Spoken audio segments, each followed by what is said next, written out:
Aglio orrendo episodio 7. La maledizione di Tutankhamon, l'inquietante storia d'amore e l'incubo archeologico. Prologo. Nell'abbraccio dorato del crepuscolo, la Valle dei Re giace immersa in una quiete silenziosa, depositaria senza tempo delle meraviglie e degli enigmi dell'antichità Egypt. Le sue sabbie ondulate cullavano i resti di un'epoca passata, sussurrando storie di grandezza e mistero a coloro che osavano ascoltare. Tra le sentinelle silenziose che punteggiavano il paesaggio, nessuna esercitava più intrigo o fascino della tomba di Tutankhamon, un monumento alla gloria e allo splendore dell'Egitto passato. Quella sera particolare la valle sembrava trattenere il fiato in attesa, come se fosse consapevole degli eventi epocali che stavano per svolgersi. Il dottor Jonathan Rivers, un archeologo esperto rinomato per la sua esperienza nello scoprire i segreti del mondo antico, era in bilico sulla soglia della tomba di Tutankhamon. Accanto a lui, la sua squadra di intrepidi esploratori si è preparata a intraprendere un viaggio nel tempo, armati di torce, strumenti e una ferma determinazione per svelare i misteri nascosti al suo interno. Mentre il sole tramontava sotto l'orizzonte, proiettando una cascata di sfumature dorate nel cielo, Rivers guidò la sua squadra nel cuore della tomba. I loro passi echeggiavano dolcemente contro le antiche mura di pietra. L'aria era densa dell'odore di polvere e antichità, portando con sé un palpabile senso di attesa e reverenza. La luce tremolante delle loro torce illuminava i passaggi, rivelando intricati geroglifici incisi sulle pareti, una testimonianza dell'abilità e della maestria degli antichi egizi. Ogni simbolo sembrava raccontare una storia, un frammento di una narrazione perduta nelle sabbie del tempo, in attesa di essere ricostruita da coloro che osavano avventurarsi nelle profondità della tomba. Mentre scendevano sempre più nell'oscurità, la temperatura sembrò abbassarsi, mandando un brivido lungo la schiena di Rivers. Eppure, ha continuato, la sua curiosità e determinazione lo hanno spinto sempre avanti, perché sapeva che entro i confini della tomba di Tutankhamon si trovava la chiave per svelare segreti rimasti nascosti per millenni. Alla fine raggiunsero la camera interna, dove il sarcofago di Tutankhamon giaceva in silenzio, immerso nella tenue luce delle loro torce. La sua superficie dorata brillava nell'oscurità, a testimonianza della ricchezza e del potere degli antichi faraoni. Per un momento, Rivers rimase incantato dalla vista davanti a lui, meravigliandosi della bellezza e della complessità della maestria che aveva contribuito alla sua creazione. Eppure, anche se ammirava lo splendore del sarcofago, non riusciva a liberarsi del sentimento di disagio che rosicchiava i margini della sua coscienza. Perché sapeva che all'interno di quella tomba dorata giacevano ben più che semplici resti mortali di un re morto da tempo. Tutankhamon era stato sepolto con tesori oltre ogni immaginazione, manufatti e reliquie che contenevano la chiave per svelare i misteri dell'Egitto passato. Ma c'era altro, qualcosa di più oscuro e minaccioso in agguato nell'ombra, una maledizione che era stata lanciata sulla tomba per custodirne i segreti da occhi indiscreti. Rivers poteva percepirne la presenza, una forza malevola che sembrava avvolgersi attorno a lui, minacciando di intrappolarlo nella sua presa. Eppure, nonostante l'atmosfera inquietante che lo circondava, Rivers sentì un'ondata di eccitazione scorrergli nelle vene, perché sapeva di trovarsi sull'orlo di una scoperta che avrebbe potuto cambiare il corso della storia, un'opportunità per svelare i misteri del passato e far luce sui segreti rimasti nascosti per migliaia di anni. E così, mentre gli ultimi raggi di sole svanivano dal cielo, gettando la valle nell'oscurità, Rivers fece un voto silenzioso di svelare i segreti della tomba di Tutankhamon, a qualunque costo, perché il destino di Egypt, e forse il mondo stesso, erano in bilico, e solo lui aveva la chiave per scoprire la verità. Capitolo 1. L'antico amore e la maledizione. Parte 1. La storia d'amore di Tutankhamon. Nel chiarore nebbioso del sole egiziano, la vivace città d'Ebes brulicava di vita, le sue strade brulicavano di mercanti, artigiani e sacerdoti impegnati nelle loro routine quotidiane. In mezzo al clamore della città, tra le mura del palazzo reale, si sviluppò una storia d'amore, che sarebbe stata sussurrata nelle sale dell'eternità per i millenni a venire. Tutankhamon, un giovane faraone salito al potere in tenera età, stava sul balcone delle sue stanze, osservando la tentacolare metropoli sottostante. Sebbene portasse sulla fronte il peso di una corona, i suoi pensieri erano lontani dalle questioni di Stato e di governo. Invece, si soffermarono su colei che teneva il suo cuore nelle sue mani delicate, Ankhesenamun, la sua amata principessa e regina. Dal momento in cui i loro sguardi si erano incontrati attraverso le sale affollate del palazzo, Tutankhamon sapeva che Ankhesenamun era destinato a diventare la sua regina. Era una visione di bellezza eterea, i suoi capelli color ebano che scendevano in onde attorno alle sue spalle snelle, i suoi occhi scintillanti di intelligenza e arguzia. Il loro corteggiamento era stato un turbinio di sguardi rubati e parole sussurrate, incontri clandestini nascosti agli occhi indiscreti dei loro cortigiani, e quando Tutankhamon aveva finalmente dichiarato il suo amore per lei sotto il cielo stellato, Ankhesenamun aveva ricambiato con un fervore che gli aveva infiammato il cuore. Insieme, avevano forgiato un legame che trascendeva i confini del tempo e dello spazio, un amore eterno come le stelle stesse.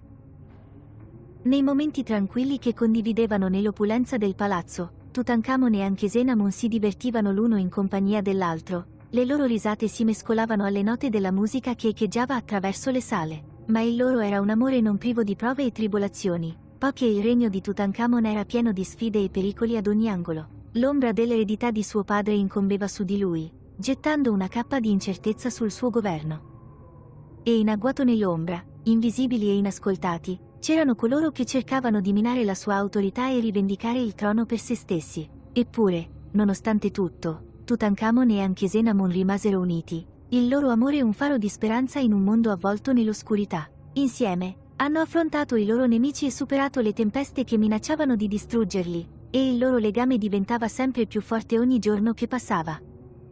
Ma proprio mentre il loro amore sbocciava, un'ombra incombeva sulla loro felicità, una maledizione che era stata lanciata su di loro da forze al di là della loro comprensione, perché Tutankhamon, nella sua saggezza e lungimiranza, aveva preso provvedimenti per proteggere la sua amata principessa e la loro futura prole dai pericoli. E così, alla vigilia della loro unione, mentre stavano sotto le stelle e si scambiavano voti di eterna devozione, Tutankhamon invocò i poteri degli dei per proteggerli dal male.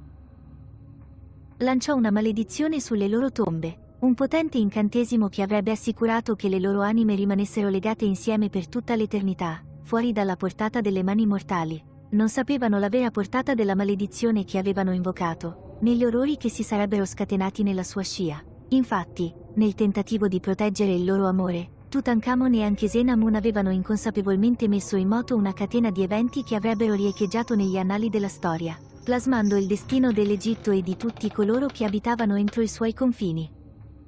Ma per ora, mentre stavano insieme sotto la vasta distesa del cielo notturno, i loro cuori intrecciati in un amore che non conosceva limiti, Tutankhamon e Ankhesenamun erano ignari dell'oscurità che li attendeva. Tutto ciò che contava era il qui e ora, il loro amore, la loro devozione e la promessa di un futuro pieno di infinite possibilità. Capitolo 1. L'antico amore e la maledizione. Parte 2. L'origine della maledizione.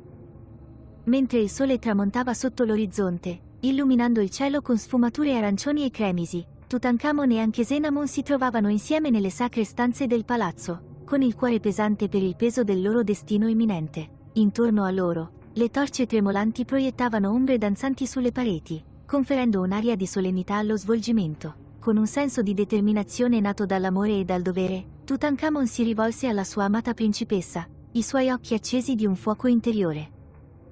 Ankhesenamun, disse, con la voce che risuonava con l'autorità di un re, siamo sul precipizio della grandezza, ma il nostro cammino è irto di pericoli. Gli dei ci hanno benedetto con un amore che trascende il tempo e lo spazio, ma anche non possono proteggerci dalle macchinazioni dei nostri nemici. Ankhesenamun guardò il suo amato con incrollabile devozione, il suo cuore gonfio di orgoglio alla vista dell'uomo che un giorno avrebbe governato accanto a lei come faraone.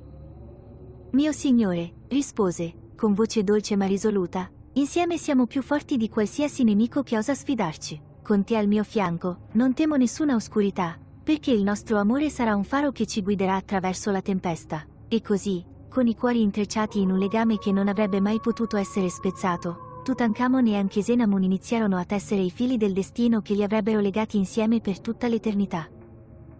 Con la guida dei loro consiglieri più fidati, hanno intrapreso un viaggio nelle profondità dell'antica magia, alla ricerca dei mezzi per proteggere il loro amore dalle forze che cercavano di separarli. Nella fioca luce del tempio di Iside, la dea dell'amore e della fertilità, Tutankhamon e Ankhesenamun si inginocchiarono davanti al sacro altare, con le mani giunte in segno di supplica. Intorno a loro, l'aria vibrava del potere del divino, una presenza tangibile che sembrava avvolgerli nel suo caldo abbraccio. Grande Iside, intonò Tutankhamon, con la sua voce che risuonava attraverso le sacre sale del tempio, ti supplichiamo di concederci la tua benedizione, affinché il nostro amore possa durare per tutta l'eternità.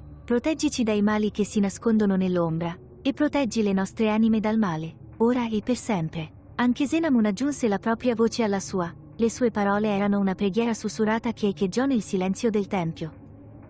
Benedici, o Iside, implorò, con la voce tremante per l'emozione, e concedici la forza di affrontare qualunque prova possa presentarsi sulla nostra strada. Insieme supereremo tutti gli ostacoli, perché il nostro amore è eterno e indistruttibile. Commossa dalla sincerità delle loro suppliche, la dea Iside guardò con favore la giovane coppia, il suo cuore toccato dalla profondità della loro devozione.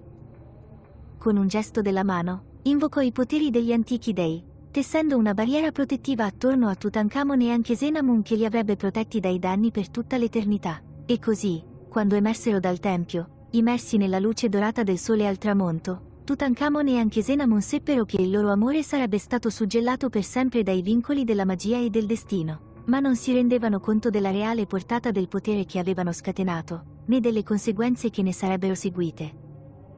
Infatti, nel tentativo di proteggere il loro amore, Tutankhamon e anche Senamun avevano inconsapevolmente messo in moto una catena di eventi che avrebbero riecheggiato negli annali della storia, plasmando il destino dell'Egitto e di tutti coloro che abitavano entro i suoi confini. E mentre stavano insieme sotto la vasta distesa del cielo notturno, con i cuori pieni di speranza e determinazione, erano ignari dell'oscurità che li attendeva, in attesa di inghiottirli nel suo abbraccio ghiacciato. Capitolo 2. Scavo moderno. Parte 1. Scoperta della tomba. Il sole del deserto picchiava senza pietà sulla Valle dei Re, i suoi raggi spietati si riflettevano sulle sabbie dorate che si estendevano a perdita d'occhio. Nonostante il caldo opprimente, un senso di eccitazione e attesa aleggiava nell'aria, palpabile tra il team di archeologi riuniti sul sito. Per anni avevano faticato sotto il sole implacabile, spinti dalla speranza di scoprire uno dei tesori più sfuggenti della storia, la tomba del re ragazzo, Tutankhamon. A guidare la spedizione c'era il dottor Jonathan Rivers, un archeologo esperto la cui reputazione di portatore di antichi segreti era pari solo alla sua inflessibile determinazione. Con i suoi acuti occhi azzurri ombreggiati da un cappello a tesa larga e un viso robusto che portava i segni di innumerevoli spedizioni, Rivers osservava il sito con un misto di orgoglio e ansia. Questo è stato il lavoro della sua vita, il culmine di anni di ricerca, sudore e perseveranza. Mentre il team sistemava l'attrezzatura e si preparava per il lavoro della giornata, Rivers non poteva fare a meno di provare una punta di nostalgia. Era arrivato per la prima volta nella Valle dei Re da giovane studente laureato, pieno di ambizione e il sogno di portare alla luce i misteri dell'antico Egitto. Ora, decenni dopo, era sull'orlo di quella che potrebbe essere la scoperta più significativa della sua carriera. Il sito era in fermento mentre i lavoratori rimuovevano con cura detriti e sabbia, avvicinandosi a quello che speravano fosse l'ingresso della tomba di Tutankhamon. I fiumi si muovevano tra loro, offrendo parole di incoraggiamento e assicurando che fosse presa ogni precauzione per preservare l'integrità del sito. Il deserto sapeva preservare i suoi segreti, ma poteva anche essere spietato verso coloro che lo trattavano con qualcosa di meno del massimo rispetto. A mezzogiorno, la squadra aveva scoperto una serie di gradini che conducevano alla terra e la loro eccitazione cresceva ad ogni nuova scoperta. I gradini erano logori e coperti da secoli di sabbia e detriti, ma non c'erano dubbi sul loro significato. Questo non era un normale luogo di sepoltura, era qualcosa di molto più grande. Dottor Rivers, deve vedere questo, gridò uno dei suoi assistenti, una giovane donna di nome Sarah Mitchell che aveva rapidamente dimostrato di essere uno dei membri più promettenti della squadra. Rivers si affrettò verso il punto in cui si trovava Sarah, scrutandone la stretta apertura che era stata rivelata. Il suo cuore perse un battito quando vide ciò che si trovava davanti a loro, una porta sigillata, la cui superficie era adornata con intricati intagli e geroglifici che suggerivano l'identità dell'occupante della tomba. Ecco fatto, sussurrò Rivers, un senso di stupore e incredulità lo travolse. L'abbiamo trovato. Il resto della squadra si è riunito intorno, i loro volti illuminati dall'eccitazione e dall'attesa. Questo era il momento che tutti aspettavano, il culmine di anni di duro lavoro e dedizione. Con mani tremanti, Rivers allungò la mano e spazzò via gli ultimi resti di sabbia dalla porta, rivelando il cartiglio di Tutankhamon stesso. Il cartiglio, di forma ovale contenente i geroglifici che componevano il nome del re, era inconfondibile. Adesso non potevano più esserci dubbi, avevano trovato la tomba del re ragazzo. Per un momento, la squadra rimase in un silenzio sbalordito, ogni membro perso nei propri pensieri ed emozioni. Questa fu una scoperta che avrebbe cambiato il corso della storia, che sarebbe stata ricordata per le generazioni a venire. Ma anche mentre si godevano il loro trionfo, un senso di solennità e riverenza incombeva su di loro. Non stavano solo scoprendo un'antica tomba, stavano facendo un passo nel passato, nell'ultima dimora di un re che era stato venerato e adorato ai suoi tempi. Va bene a tutti, disse Rivers, con voce ferma e autorevole nonostante l'eccitazione che lo percorreva. Dobbiamo procedere con la massima cura. Si tratta di un ritrovamento incredibilmente delicato e significativo, e dobbiamo rispettare la santità della tomba e del suo occupante. Con meticolosa precisione, la squadra ha iniziato a documentare il sito e a prepararsi a sfondare la porta. Sono state installate telecamere per registrare ogni fase del processo e gli archeologi hanno catalogato attentamente ogni manufatto e pezzo di detriti che è stato scoperto. Rivers supervisionò ogni dettaglio, la sua mente correva con le implicazioni della loro scoperta. Mentre le ore passavano e il sole cominciava a scendere sempre più basso nel cielo, finalmente arrivò il momento. La porta sigillata era stata accuratamente ripulita e la squadra era pronta per entrare nella tomba. Rivers fece un respiro profondo, sentendo il peso della storia opprimerlo. Questo era tutto, il culmine di anni di lavoro, il momento che avrebbe definito la sua carriera. Con mano ferma, Rivers prese scalpello e martello, picchiettando delicatamente sui bordi della porta. L'antico sigillo, intatto da millenni, cominciò a cedere e con un colpo finale, decisivo, la porta fu sfondata. Un'ondata di aria viziata fuoriuscì dalla tomba, portando con sé il profumo dell'antichità e i sussurri del passato. La squadra trattenne il fiato mentre Rivers apriva lentamente la porta, rivelando l'oscurità al di là. Accese la torcia, il raggio squarciò l'oscurità e illuminò l'interno della tomba. Ciò che hanno visto è rimasto senza fiato. L'anticamera era piena di tesori oltre ogni immaginazione, statue d'oro, mobili finemente intagliati e una ricchezza di manufatti che parlavano della grandezza e dell'opulenza del regno di Tutankhamon. Tutto era perfettamente conservato, non toccato dal passare del tempo. Lo spettacolo era allo stesso tempo maestoso e umiliante, una testimonianza dell'abilità e dell'abilità artistica degli antichi egizi. Ma anche se si meravigliavano dei tesori davanti a loro, un senso di presentimento aleggiava nell'aria. I fiumi non riuscivano a liberarsi dalla sensazione che si stavano intromettendo in qualcosa di sacro, che la tomba non doveva essere disturbata. Le storie della maledizione che era stata lanciata sulla tomba di Tutankhamon riecheggiavano nella sua mente e si chiedeva quali conseguenze avrebbero potuto portare le loro azioni. Nonostante i suoi dubbi, Rivers andò avanti, guidando la sua squadra più in profondità nella tomba. Si sono mossi con la massima attenzione, documentando ogni passaggio e assicurandosi che nulla fosse disturbato o danneggiato.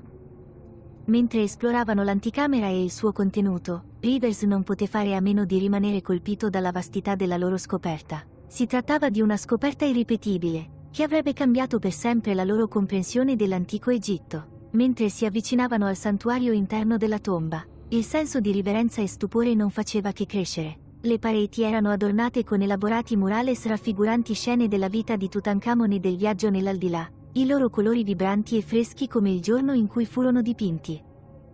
Geroglifici allineati sulle pareti raccontavano la storia del re ragazzo e del suo regno, una narrazione che fino ad ora era andata perduta nelle sabbie del tempo. Il cuore di Rivers gli batteva forte nel petto mentre raggiungevano la camera finale, la camera funeraria dello stesso Tutankhamon. L'ingresso era sigillato con una pesante porta di pietra e Rivers sapeva che al di là di essa si trovava il sarcofago del re ragazzo, il culmine del loro viaggio. Con un senso di riverenza e trepidazione, Rivers e la sua squadra hanno aperto con attenzione la porta, rivelando la camera sepolcrale all'interno. Lo spettacolo che li accolse era a dir poco mozzafiato. Il sarcofago di Tutankhamon giaceva al centro della camera, la sua superficie dorata brillava nella fioca luce. Intorno c'erano altri tesori e manufatti, offerte agli dei rimasti indisturbati per migliaia di anni.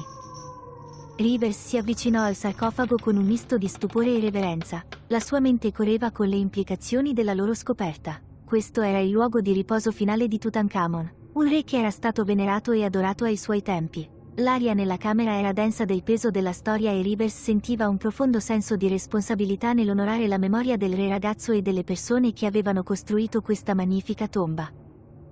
Mentre documentavano il contenuto della camera funeraria, Rivers non riusciva a liberarsi della sensazione di essere osservato, che gli spiriti del passato osservassero ogni loro movimento. Le storie della maledizione che era stata lanciata sulla tomba di Tutankhamon riecheggiavano nella sua mente e si chiedeva quali conseguenze avrebbero potuto portare le loro azioni. Nonostante i suoi dubbi, Rivers sapeva di avere il dovere di scoprire i segreti del passato e condividerli con il mondo.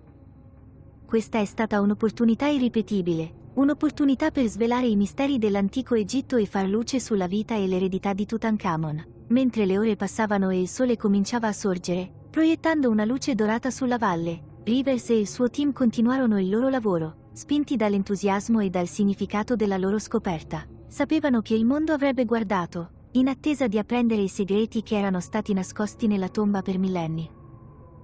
E così, con uno scopo e una determinazione, hanno continuato, sapendo che erano sul punto di scoprire uno dei più grandi tesori della storia. Ma anche mentre si godevano il loro trionfo, un senso di presentimento aleggiava nell'aria, a ricordare che il passato non è mai veramente finito e che i segreti della tomba di Tutankhamon avrebbero avuto conseguenze di vasta portata per tutti coloro che avessero osato scoprirli.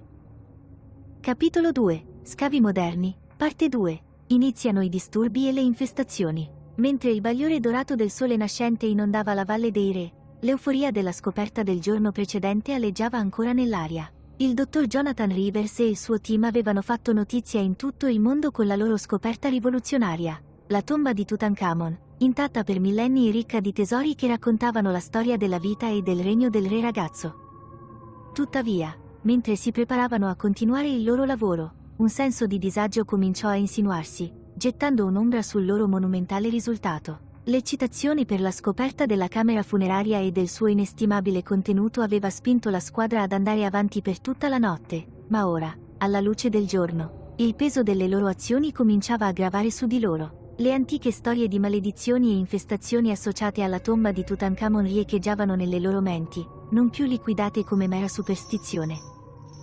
Il dottor Rivers, da sempre scienziato razionale, non poteva fare a meno di provare un crescente senso di terrore. Con la camera sepolcrale ora aperta, la squadra ha dovuto affrontare l'arduo compito di documentare attentamente e rimuovere i manufatti per ulteriori studi. Ogni passo è stato pianificato meticolosamente, ogni precauzione è stata presa per garantire la conservazione dei tesori che avevano scoperto.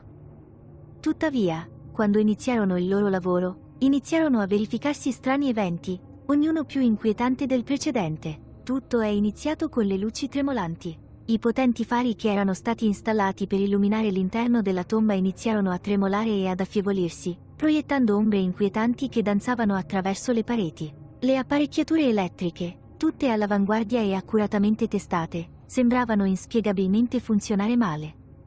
Rivers lo considerò un problema tecnico, ma il suo disagio crebbe man mano che i disturbi diventavano più frequenti. Sara, controlla il generatore, le ordinò Rivers, con una voce che tradiva un accenno di frustrazione. Sarah Mitchell, uno dei membri più affidabili della sua squadra, annui e si diresse verso l'attrezzatura posizionata fuori dalla tomba. Tornò poco dopo, con un'espressione perplessa. Il generatore va bene, dottor Rivers, riferì. Tutto funziona perfettamente. Non c'è motivo per cui le luci si comportino in questo modo. Rivers si accigliò, massaggiandosi le tempie mentre cercava di dare un senso alla situazione. Va bene. Teniamolo d'occhio. Potrebbe essere il caldo o qualche altro fattore ambientale che influenza l'attrezzatura. Ma con il passare delle ore i disordini si fecero sempre più pronunciati. Gli strumenti scomparvero, per poi riapparire in luoghi dove non erano stati lasciati.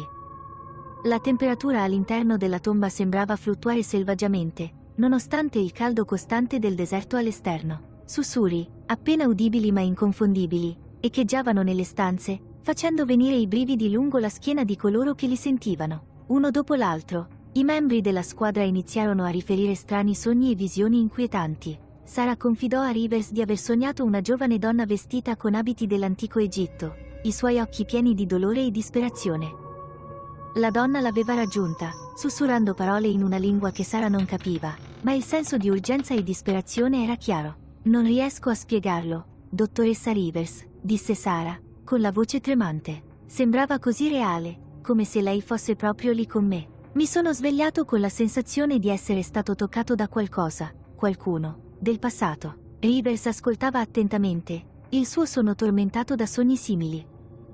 Nei suoi incubi vedeva i volti dei morti da tempo, i loro occhi accusatori e pieni di angoscia. Vide Tutankhamon, Un re ragazzo gravato dal peso della sua dinastia, e la sua amata regina, Anchisenamun, con il volto segnato dal dolore. Le immagini erano vivide, inquietanti e lasciavano Rivers con un travolgente senso di colpa. Nonostante il crescente disagio, il lavoro è continuato. Il team ha catalogato i tesori, imballandoli con cura per il trasporto al museo dove sarebbero stati studiati e conservati. Tuttavia, man mano che si addentravano nella tomba, i disordini si facevano più intensi e l'aria sembrava infittirsi di un palpabile senso di terrore. Fu durante la rimozione del sarcofago che divenne evidente la reale portata dell'infestazione. Quando il pesante coperchio fu sollevato, rivelando la bara dorata al suo interno, un brivido percorse la camera e le luci tremolarono violentemente prima di far piombare la stanza nell'oscurità. Il panico scoppiò tra la squadra mentre si affrettavano a ripristinare l'illuminazione. Le loro torce proiettavano raggi irregolari che non facevano altro che aumentare il senso di caos. Nel mezzo della confusione, Rivers udì una voce, un lamento basso e lugubre che sembrava provenire dalle pareti stesse della tomba. Era un suono che parlava di un dolore antico, un grido rimasto sepolto per migliaia di anni. L'aria si fece più fredda e Rivers avvertì una presenza, una forza tangibile che premeva su di lui, riempiendolo di un opprimente senso di disperazione. Tutti calmi, gridò, cercando di riprendere il controllo. Accendi le luci di riserva, adesso. Sara e un altro membro del team, David, sono riusciti a ripristinare l'illuminazione di riserva, proiettando un bagliore fioco ma costante sulla tomba. Lo sfarfallio cessò, ma il senso di disagio rimase. Rivers sapeva che c'era qualcosa di terribilmente sbagliato, che avevano disturbato forze al di là della loro comprensione. Quando ripresero il lavoro, i disordini assunsero un tono più sinistro. Le ombre si muovevano dove non avrebbero dovuto esserci ombre, e i sussurri diventavano più forti, più insistenti. I membri del team iniziarono ad avvertire sintomi fisici, mal di testa, vertigini e un peso opprimente sul petto che rendeva difficile la respirazione. Lo stesso Rivers non era immune. Trovava sempre più difficile concentrarsi, la sua mente tormentata da visioni del passato. Vide Tutankhamon, in piedi sopra i corpi dei suoi figli, con le lacrime che gli rigavano il viso mentre pronunciava una maledizione su chiunque avesse disturbato il loro riposo. Vide anche Zenamun, il suo spirito inquieto e tormentato, che lo raggiungeva con angoscia. Jonathan, lo chiamò una voce, risvegliandolo dalle sue fantasticherie.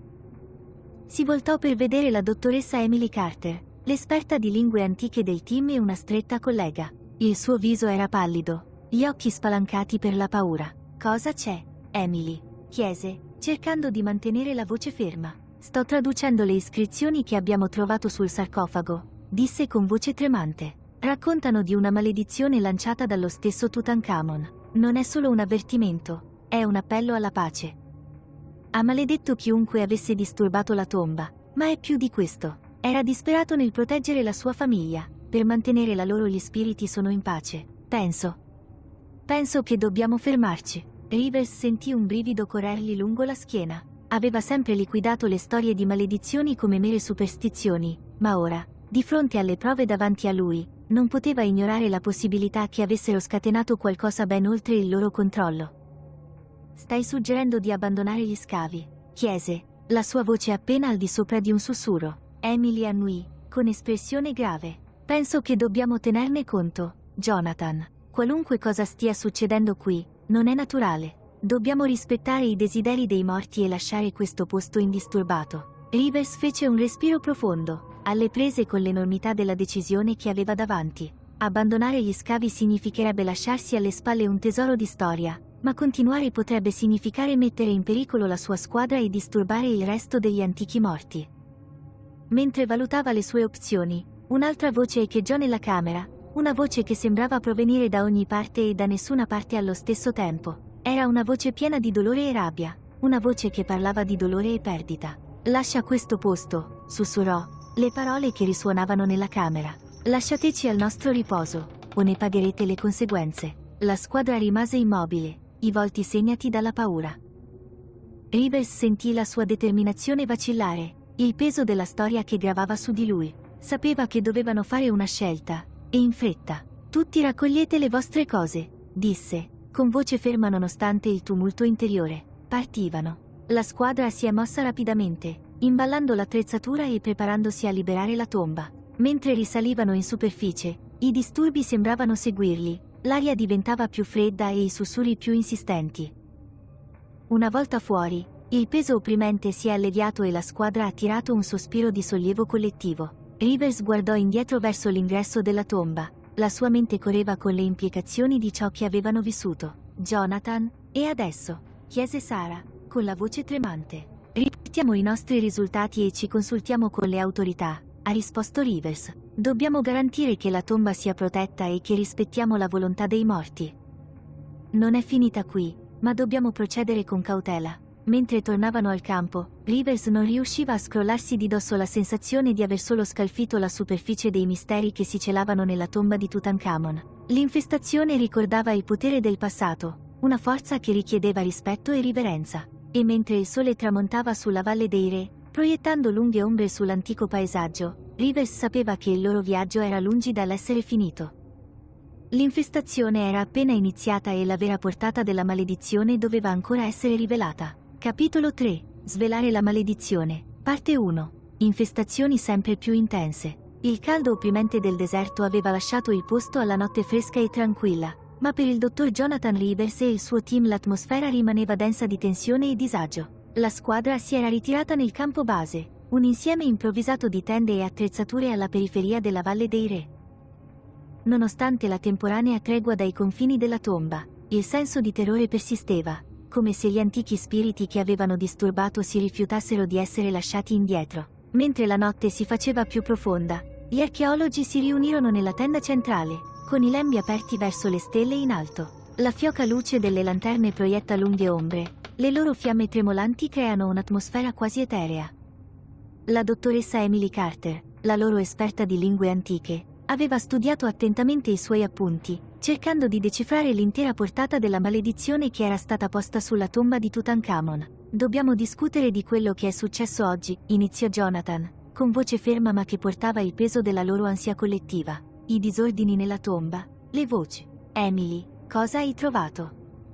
Emily alzò lo sguardo dai suoi appunti, il viso tirato e stanco. Le iscrizioni sul sarcofago sono chiare. Tutankhamon pose una potente maledizione sulla sua tomba, intesa a proteggere la sua famiglia e garantire il loro riposo nell'aldilà. La maledizione non è solo un avvertimento, è una supplica, un tentativo disperato di trattenere gli intrusi lontano. Sarah Mitchell, la loro esperta di logistica, si sporse in avanti, pallida in viso. Stai dicendo che abbiamo scatenato qualcosa aprendo la tomba? Emily annuì lentamente. Sì, credo di sì. La maledizione era un atto finale di protezione, un modo per proteggere le anime interiori. Disturbando il loro riposo, abbiamo risvegliato qualcosa di antico e potente. Jonathan sospirò, massaggiandosi le tempie. Dobbiamo comprendere l'intera portata di questa maledizione e capire come mitigarne gli effetti. La nostra priorità è la sicurezza di questa squadra e la conservazione di questi manufatti storici. La squadra annuì in accordo, ma il disagio era palpabile. Le lanterne tremolanti proiettavano ombre inquietanti sulle pareti di tela e un freddo innaturale sembrava permeare l'aria. Mentre continuavano la discussione, cominciarono a manifestarsi i primi segni dell'intensificarsi dei fantasmi. Cominciò con un lamento basso e lugubre che sembrava echeggiare dal deserto circostante. All'inizio il suono era debole, appena percettibile sopra il fruscio del vento, ma gradualmente divenne più forte, più insistente. La squadra tacque, spalancando gli occhi per la paura mentre il lamento si trasformava in un coro di grida angosciate, riempiendo la notte con una cacofonia di disperazione. Che cos'è? David Foster, il loro specialista in attrezzature, sussurrò con voce tremante. Il viso di Emily divenne color cenere. Sono loro, gli spiriti. Sono arrabbiati. I lamenti si fecero più forti e l'aria si fece più fredda. La temperatura scese rapidamente nonostante il caldo del deserto. Le fiamme della lanterna tremolavano violentemente, proiettando ombre inquietanti e mutevoli sulle pareti. All'improvviso, i lembi della tenda frusciarono, come se una forza invisibile li avesse attraversati, e le grida sembravano provenire dall'interno della tenda stessa. Tutti, state calmi, ordinò Jonathan, con voce ferma nonostante la paura. Dobbiamo capire cosa sta succedendo. Mentre la squadra si stringeva insieme, le grida cominciarono ad assumere una forma più distinguibile. Parole, pronunciate in una lingua antica, echeggiavano attraverso la tenda. Il loro significato era perso nel tempo ma il loro intento era chiaro. Rabbia, dolore e una richiesta di rispetto. Emily chiuse gli occhi, cercando di concentrarsi sulle parole. È antico egiziano, sussurrò, parlano la lingua dei faraoni. Sara rabbrividì, avvolgendosi le braccia attorno. Cosa stanno dicendo? La fronte di Emily si aggrottò mentre si concentrava. Loro chiedono che ce ne andiamo. Vogliono che restituiamo ciò che abbiamo preso e che li lasciamo in pace. La temperatura continuava a scendere e un vento freddo spazzava la tenda, spegnendo le lanterne e facendole precipitare nell'oscurità. La squadra cercò a tentoni le torce elettriche. I loro raggi fendevano l'oscurità, ma la sensazione di essere osservati, di essere circondati da occhi invisibili, rimaneva. Jonathan fece un respiro profondo, cercando di calmare i nervi. Dobbiamo documentarlo. Se gli spiriti stanno cercando di comunicare, dobbiamo comprendere appieno il loro messaggio. Emily, puoi tradurre il più possibile. Emily annui, con le mani tremanti mentre prendeva il taccuino e una penna.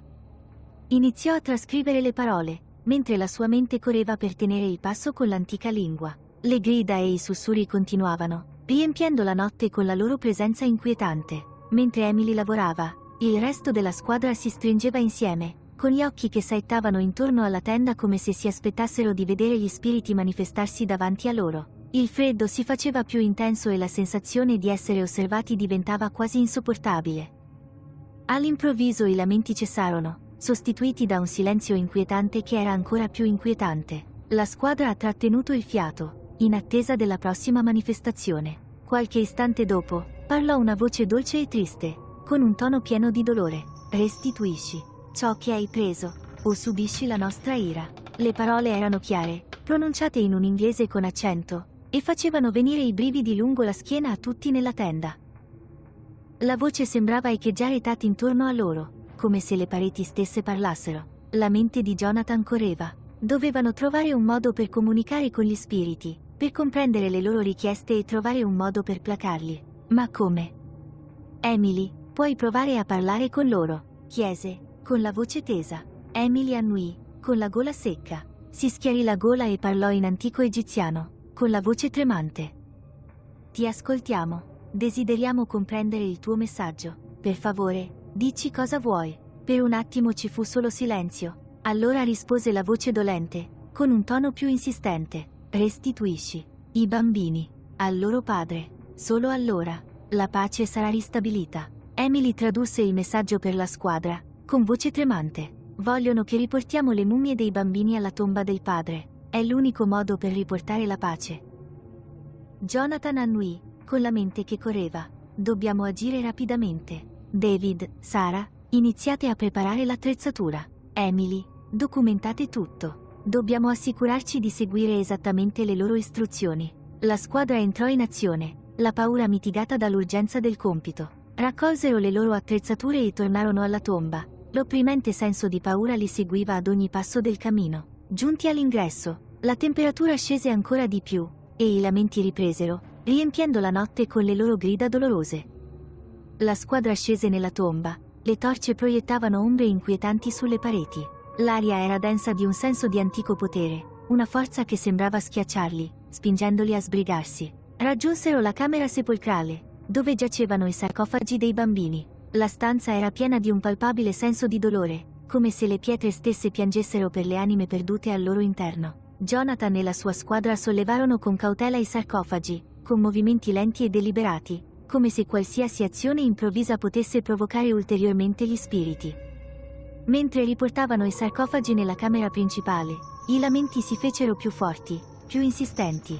L'aria era gelida e la sensazione di essere osservati era quasi insopportabile. Posizionarono i sarcofagi accanto alla bara di Tutankhamon. Il bagliore dorato dei manufatti gettava una luce calda sulla scena. Emily fece un passo avanti, con la voce tremante mentre parlava in antico egiziano. Abbiamo restituito i bambini al padre. Per favore, lasciamo la pace. Per un attimo ci fu solo silenzio. Poi la temperatura cominciò a salire e il peso opprimente dell'aria si diminuì. I lamenti cessarono, sostituiti da una brezza gentile, quasi confortante, che spazzava la camera. La squadra rimase in un silenzio sbalordito, con gli occhi spalancati per l'incredulità. Gli spiriti sembravano aver accettato la loro offerta e il senso di terrore che li aveva tormentati per giorni cominciò a dissiparsi. Jonathan fece un respiro profondo, con il cuore che gli batteva forte nel petto. Torniamo al campo. Dobbiamo documentare tutto e riferire i nostri risultati. Mentre tornavano in superficie, la squadra si sentì travolgere da un senso di sollievo. Le infestazioni si erano calmate e gli spiriti sembravano essere in pace. Ma Jonathan sapeva che la loro dura prova era lungi dall'essere finita. La maledizione della tomba di Tutankhamon era stata parzialmente svelata, ma c'erano ancora molte domande senza risposta. Tornati al campo, si riunirono di nuovo nella tenda centrale, l'atmosfera più leggera ma ancora venata di disagio. Emily continuò a trascrivere i messaggi degli spiriti, la sua mente correva per comprendere l'intera portata della maledizione. C'è dell'altro, disse, con voce pensierosa. Gli spiriti erano chiari riguardo alla restituzione dei bambini, ma ci sono ancora altri elementi della maledizione che dobbiamo comprendere.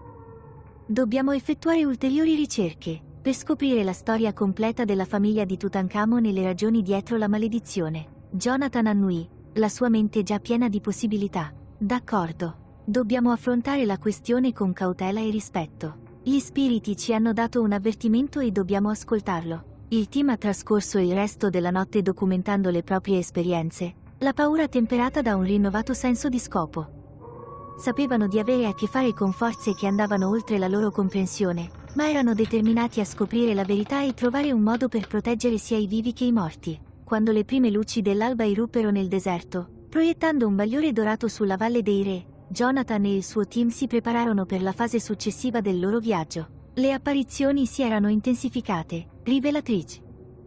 Avevano disturbato il potere e l'angoscia degli antichi spiriti, ma ricordavano anche l'importanza del loro lavoro, la necessità di rispettare e onorare il passato. E mentre si trovavano all'ingresso della tomba di Tutankhamon, con il senso di terrore che si attenuava con il sorgere del sole, sapevano che il loro viaggio era lungi dall'essere finito. La maledizione era stata parzialmente svelata, ma c'erano ancora molti misteri da scoprire, molti segreti sepolti nelle sabbie del tempo. Con rinnovata determinazione, si fecero avanti, pronti ad affrontare qualunque sfida si presentasse. Gli spiriti del passato avevano parlato ed era loro dovere ascoltare, imparare e onorare l'eredità di coloro che erano venuti prima. L'infestazione era appena iniziata e la vera portata della maledizione doveva ancora essere rivelata, ma ad ogni passo si avvicinavano alla comprensione, allo svelamento dei misteri che giacevano nascosti nell'antica tomba. E mentre scavavano più a fondo nel passato, sapevano di non essere soli, che gli spiriti di Tutankhamon e della sua famiglia li osservavano, guidandoli nel loro viaggio. Capitolo 3. Svelare la maledizione. Parte 2. Ricerca storica. Il caldo opprimente del deserto aveva lasciato il posto alla notte fresca e tranquilla, ma per il dottor Jonathan Rivers e il suo team l'atmosfera rimaneva densa di tensione e disagio.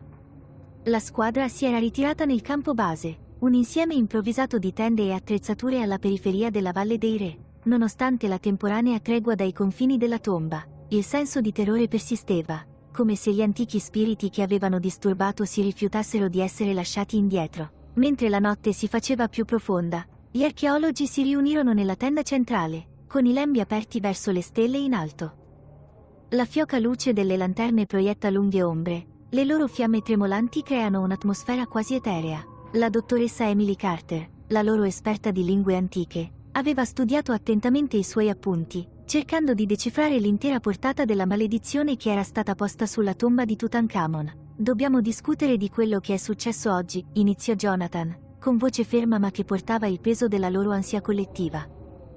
I disordini nella tomba, le voci. Emily, cosa hai trovato? Emily alzò lo sguardo dai suoi appunti, il viso tirato e stanco. Le iscrizioni sul sarcofago sono chiare. Tutankhamon pose una potente maledizione sulla sua tomba, intesa a proteggere la sua famiglia e garantire il loro riposo nell'aldilà. La maledizione non è solo un avvertimento, è una supplica, un tentativo disperato di trattenere gli intrusi lontano.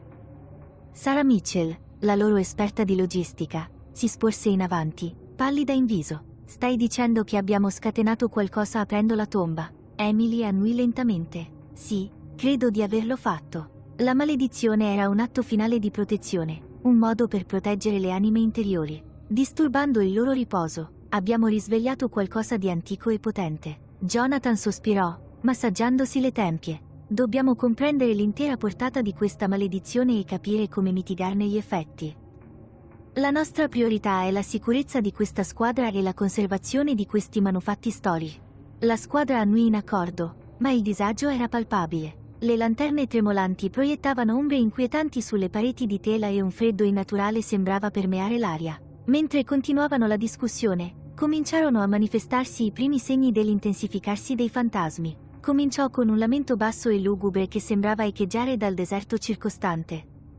All'inizio il suono era debole, appena percettibile sopra il fruscio del vento, ma gradualmente divenne più forte, più insistente. La squadra tacque, spalancando gli occhi per la paura mentre il lamento si trasformava in un coro di grida angosciate, riempiendo la notte con una cacofonia di disperazione. Che cos'è? David Foster, il loro specialista in attrezzature, sussurrò con voce tremante. Il viso di Emily divenne color cenere.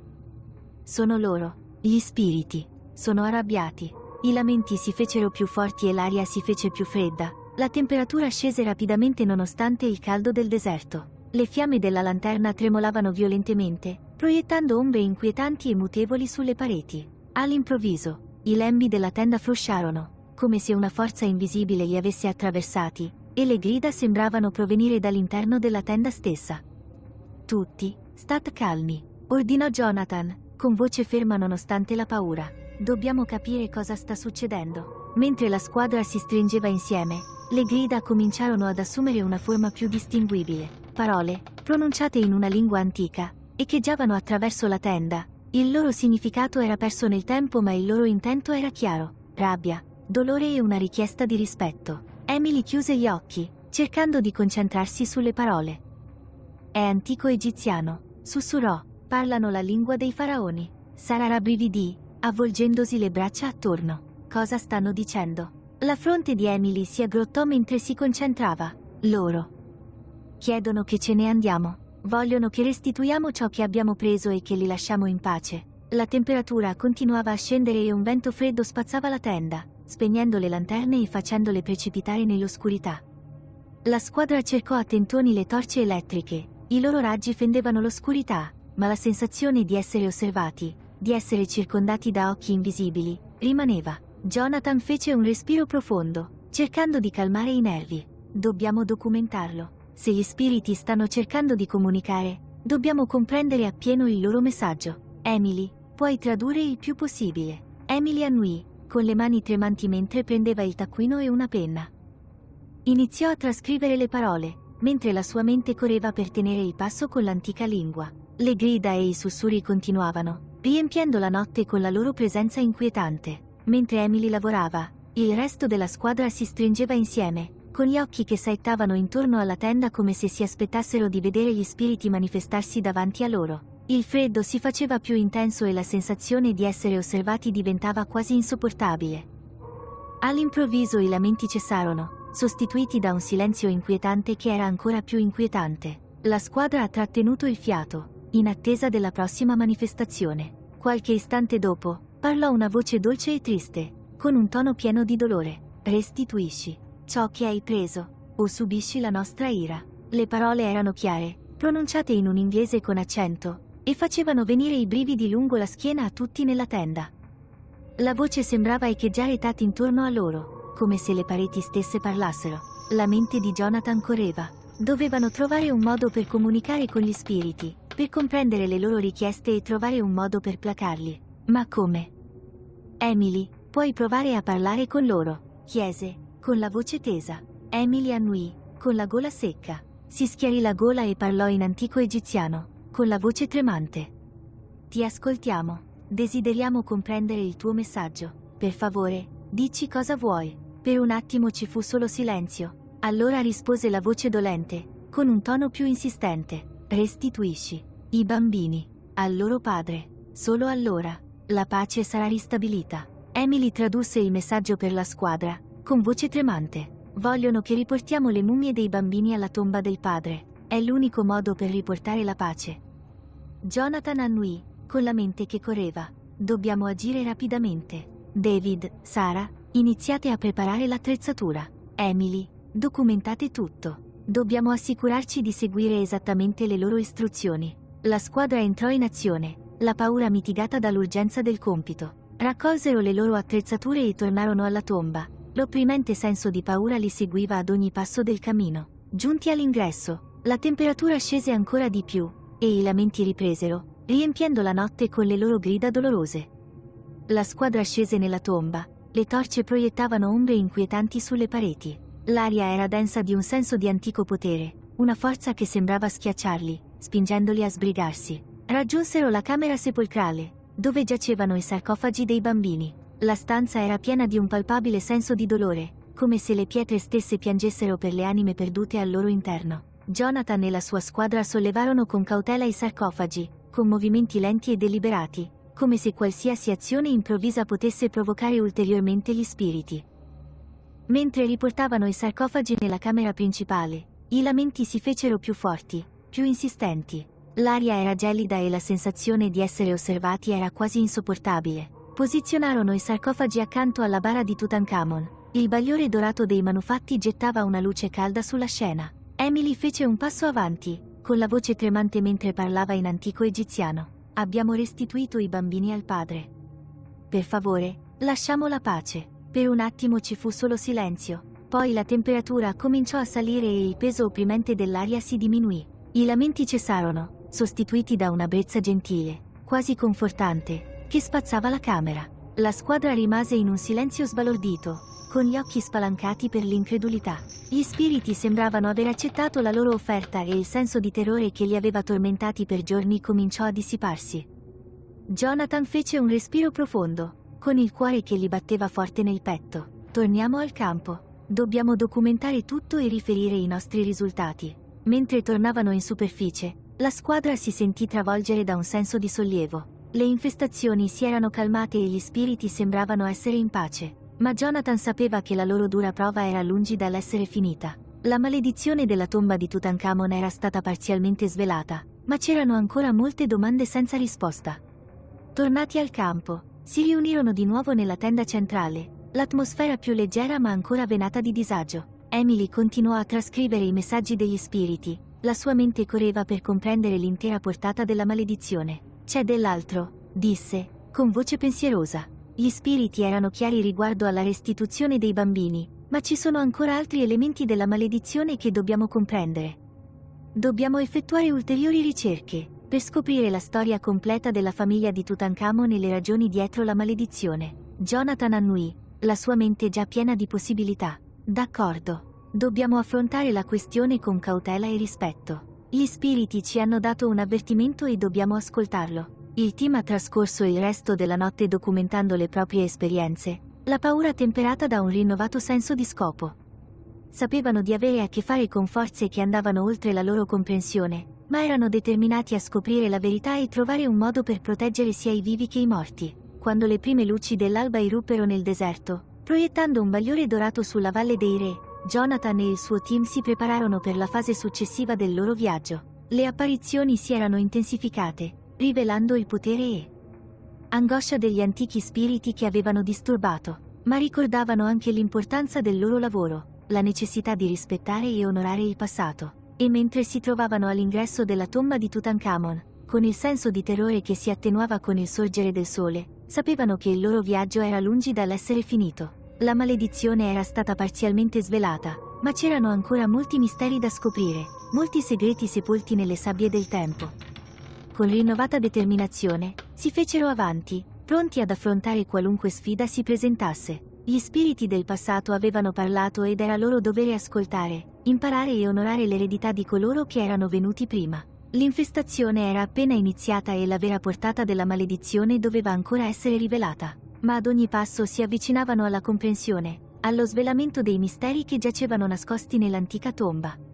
E mentre scavavano più a fondo nel passato, sapevano di non essere soli, che gli spiriti di Tutankhamon e della sua famiglia li osservavano, guidandoli nel loro viaggio. Il team ha trascorso i giorni successivi immerso nella ricerca, esaminando testi antichi e documenti storici. Hanno contattato esperti di tutto il mondo, cercando approfondimenti e informazioni che potessero aiutarli a comprendere la maledizione. Emily ha lavorato instancabilmente, traducendo iscrizioni e documenti. La sua conoscenza delle lingue antiche si è rivelata preziosa. Scoprirono che la maledizione era più di un semplice avvertimento. Si trattava di una complessa rete di rituali e invocazioni, pensati per proteggere le anime dei defunti e garantire il loro passaggio sicuro nell'aldilà. Le iscrizioni parlavano di potenti incantesimi e cerimonie, di dei e spiriti invocati a guardia della tomba e dei suoi occupanti. Un documento in particolare ha attirato la loro attenzione, un frammento di un antico rotolo, nascosto negli archivi del Museo del Cairo. Il rotolo descriveva dettagliatamente la vita e la morte dei figli di Tutankhamon, descrivendo il dolore e la tristezza che avevano afflitto il giovane faraone e la sua regina. Si parlava di un tentativo disperato di proteggere la propria famiglia, di una maledizione lanciata non per cattiveria, ma per amore. Mentre scavavano più a fondo, iniziarono a comprendere la vera natura della maledizione. Era un incantesimo vincolante, progettato per tenere unite le anime della famiglia di Tutankhamon, per evitare che venissero separate nell'aldilà. Gli spiriti dei bambini dovevano rimanere con il padre, per trovare pace alla sua presenza. Ma qualcosa era andato storto. Il disturbo della tomba aveva rotto il delicato equilibrio, liberando gli spiriti e provocando le infestazioni che avevano afflitto la squadra.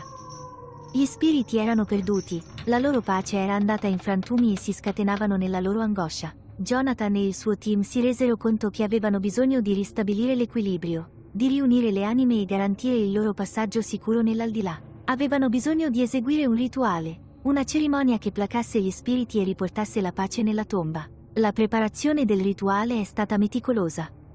Si sono consultati con esperti di religione e magia dell'antico Egitto, cercando indicazioni sulle procedure e invocazioni corrette. Raccolsero i materiali necessari, offerte di cibo e bevande, oli sacri e incenso e oggetti dal significato simbolico. La squadra ha lavorato instancabilmente, la determinazione alimentata dal desiderio di porre fine ai fantasmi e di onorare l'eredità di Tutankhamon e della sua famiglia. Hanno provato il rituale, assicurandosi che ogni passo fosse preciso, ogni parola pronunciata correttamente. Man mano che si avvicinava il giorno del rito, la tensione cresceva. Le infestazioni si erano calmate, ma il senso di disagio rimaneva. Gli spiriti osservavano, aspettavano, la loro presenza ricordava costantemente la posta in gioco. La notte del rituale, la squadra si riunì nella camera funeraria, l'aria densa di attesa. La luce tremolante delle torce proiettava ombre inquietanti sulle pareti e il profumo dell'incenso riempiva l'aria. Jonathan era in testa al gruppo, con il cuore che batteva forte mentre iniziava gli incantesimi. Le parole del rituale fluirono dalle sue labbra, un misto di antiche invocazioni egiziane e sacre. La squadra ha seguito il suo esempio, le loro voci si sono unite in un canto armonioso. Presentavano le offerte, ponendole con reverenza davanti ai sarcofagi, e ungevano le mummie con gli oli sacri. Man mano che il rituale procedeva, la temperatura nella camera cominciò ad aumentare e una brezza calda e confortante spazzava la stanza. Il senso di paura scomparve, sostituito da un sentimento di pace e serenità. Gli spiriti sembravano rispondere, la loro presenza meno opprimente, più accettante. La voce di Jonathan si fece più forte, la sua fiducia rafforzata dalla risposta degli spiriti. Invocò gli dei, invocando la loro protezione e guida, chiedendo la loro benedizione per riunire le anime della famiglia di Tutankhamon. Quando furono pronunciate le ultime parole del rituale, un profondo silenzio scese nella camera. L'aria era ferma, l'atmosfera carica di un senso di completamento. La squadra trattenne il fiato, aspettando un segnale che i loro sforzi avessero avuto successo. E poi, lentamente, dai sarcofagi cominciò a emanare una luce morbida e dorata. Divenne più luminoso, riempiendo la camera di un bagliore caldo e radioso. Il senso di pace era palpabile e la squadra ha sentito un'ondata di sollievo travolgerli. Gli spiriti avevano accettato la loro offerta. Le anime della famiglia di Tutankhamon furono riunite e la loro pace ristabilita. La maledizione era stata spezzata e i fantasmi erano giunti al termine. Jonathan e il suo team erano in soggezione, i loro cuori pieni di gratitudine e riverenza. Avevano affrontato l'ignoto, affrontato gli antichi spiriti ed erano riusciti nella loro ricerca. Avevano onorato l'eredità di Tutankhamon e della sua famiglia e, così facendo, avevano acquisito una comprensione più profonda del potere e del mistero del passato. Quando lasciarono la tomba, alla prima luce dell'alba che spuntava all'orizzonte, sapevano che il loro viaggio li aveva cambiati per sempre. Erano stati testimoni del potere dell'antica magia, avevano sentito la presenza di spiriti scomparsi da tempo ed erano emersi più forti, più saggi e più rispettosi del delicato equilibrio tra i vivi e i morti. Il loro lavoro non era finito. C'erano ancora molti misteri da scoprire, molti segreti sepolti nelle sabbie del tempo, ma erano pronti, armati della conoscenza e dell'esperienza che avevano acquisito. Avrebbero continuato la loro ricerca, onorando il passato e preservandone l'eredità per le generazioni future. E mentre guardavano indietro verso l'ingresso della tomba di Tutankhamon, ora immersa nella luce dorata del sole nascente, provavano un senso di realizzazione e appagamento. Avevano svelato la maledizione, riportato la pace negli antichi spiriti e avuto un impatto duraturo sul mondo dell'archeologia. La Valle dei Re nasconde molti altri segreti e Jonathan e il suo team erano determinati a scoprirli, a portare alla luce il passato e a onorare l'eredità di coloro che l'avevano preceduto. Capitolo 4. L'infestazione della principessa. Parte 1. Lo spirito della principessa. Il caldo opprimente del deserto egiziano aveva lasciato il posto al fresco abbraccio della notte. La vasta distesa di sabbia e roccia era bagnata dalla luce argentata della luna piena, proiettando ombre inquietanti che danzavano con i sussurri del passato. Il dottor Jonathan Rivers e la sua squadra di archeologi sedevano nel loro accampamento improvvisato alla periferia della Valle dei Re, l'aria pesante per la tensione delle loro recenti scoperte. Erano riusciti a svelare parte dell'antica maledizione che li aveva afflitti fin dall'apertura della tomba di Tutankhamon. Le mummie dei bambini erano state riportate nel luogo di riposo del padre e le infestazioni si erano calmate, ma persisteva ancora un senso di disagio. Jonathan sapeva che il loro viaggio era lungi dall'essere finito. C'era un altro spirito che richiedeva la loro attenzione, lo spirito di Ankhesenamun, l'amata regina di Tutankhamon. Jonathan era seduto a un tavolo di legno, circondato da testi e mappe antichi.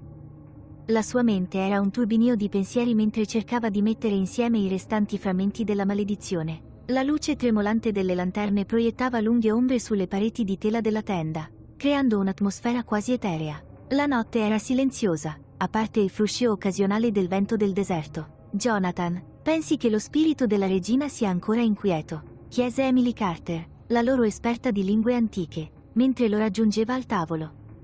I suoi occhi erano pieni di preoccupazione, riflettendo la gravità della loro situazione. Jonathan alzò lo sguardo dai suoi appunti, la fronte aggrottata nei pensieri. Credo di sì, Emily. Ci siamo occupati dei bambini, ma lo spirito di Ankhesenamun è ancora legato a questo mondo. La maledizione aveva lo scopo di proteggere l'intera famiglia, e la sua angoscia è probabilmente legata alla sua separazione da Tutankhamon.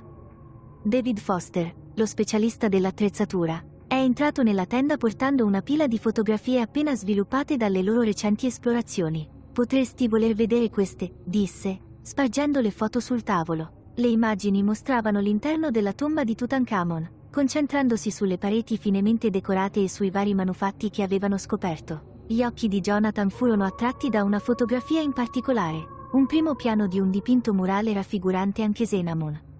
I suoi occhi sembravano seguirlo, pieni di un dolore che trascendeva il tempo. Sta cercando di comunicare con noi, mormorò Jonathan, lo sguardo fisso sulla fotografia. Dobbiamo capire il suo messaggio. Emily annui, con un'espressione risoluta. Dovremmo iniziare esaminando le iscrizioni e i manufatti a lei collegati. Deve esserci qualcosa che abbiamo trascurato. Il team ha trascorso le ore successive esaminando meticolosamente appunti e artefatti. Confrontarono le iscrizioni sulle pareti della tomba con i testi antichi che avevano portato con sé. Emily ha tradotto i geroglifici e la sua conoscenza dell'antico egiziano si è rivelata preziosa. Con il passare della notte, un senso di urgenza attanagliò la squadra. Le lanterne proiettavano una calda luce sui testi e sugli artefatti, ma la temperatura sembrò abbassarsi e un brivido si posò sull'accampamento. L'aria si fece pesante e cadde un silenzio innaturale, rotto solo dal fruscio della carta e dal sussurro occasionale del vento. All'improvviso, i lembi della tenda frusciarono violentemente, come se fossero stati colti da un'improvvisa folata di vento. Le fiamme della lanterna tremolavano, proiettando ombre inquietanti che sembravano muoversi con vita propria. Jonathan ed Emily si scambiarono sguardi preoccupati, i loro cuori battevano all'unisono. L'hai sentito? Sussurrò Emily, con la voce tremante. Jonathan annui, scrutando la stanza con gli occhi. Sì. È lei. Lo spirito di Ankhesenamun è qui. La temperatura continuava a scendere e un lamento debole e lugubre echeggiava per l'accampamento. Il suono era inquietante, pieno di un dolore indescrivibile che faceva venire i brividi lungo la schiena. La squadra si è riunita insieme, la paura palpabile mentre cercavano di dare un senso al fenomeno. Ankhesenamun, chiamò Jonathan, con voce ferma nonostante la paura che gli attanagliava il cuore. Ti ascoltiamo. Vogliamo aiutarti. Per favore, dici di cosa hai bisogno. Il lamento divenne più forte, più insistente, e le ombre sulle pareti della tenda sembravano spostarsi e vorticare, assumendo forme che sfidavano ogni spiegazione. La squadra ha trattenuto il fiato, in attesa di una risposta. E poi lei è apparsa. La figura di una donna si materializzò al centro della tenda, la sua forma traslucida e scintillante di un debole bagliore ultraterreno. Era vestita con l'abito tradizionale di un'antica regina egiziana, i suoi lunghi capelli adornati con trecce intricate e ornamenti ingioiellati. I suoi occhi, pieni di profondo dolore, si fissarono in quelli di Jonathan. Anche Zenamun, sussurrò Jonathan, la sua voce appena un sussurro. Lo spirito della regina aleggiava davanti a loro, la sua presenza incuteva timore e timore reverenziale. Alzò la mano, indicando la fotografia sul tavolo, l'immagine del dipinto murale che raffigurava la sua somiglianza. Riportami da lui, disse. La sua voce echeggiava con una risonanza inquietante. Solo allora troverò la pace. Emily fece un passo avanti, la sua paura lasciò il posto alla determinazione.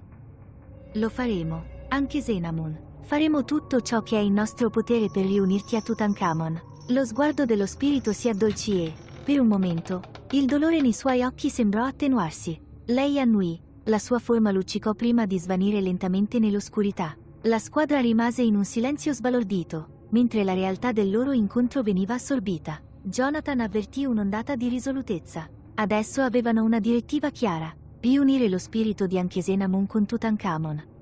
Ma come?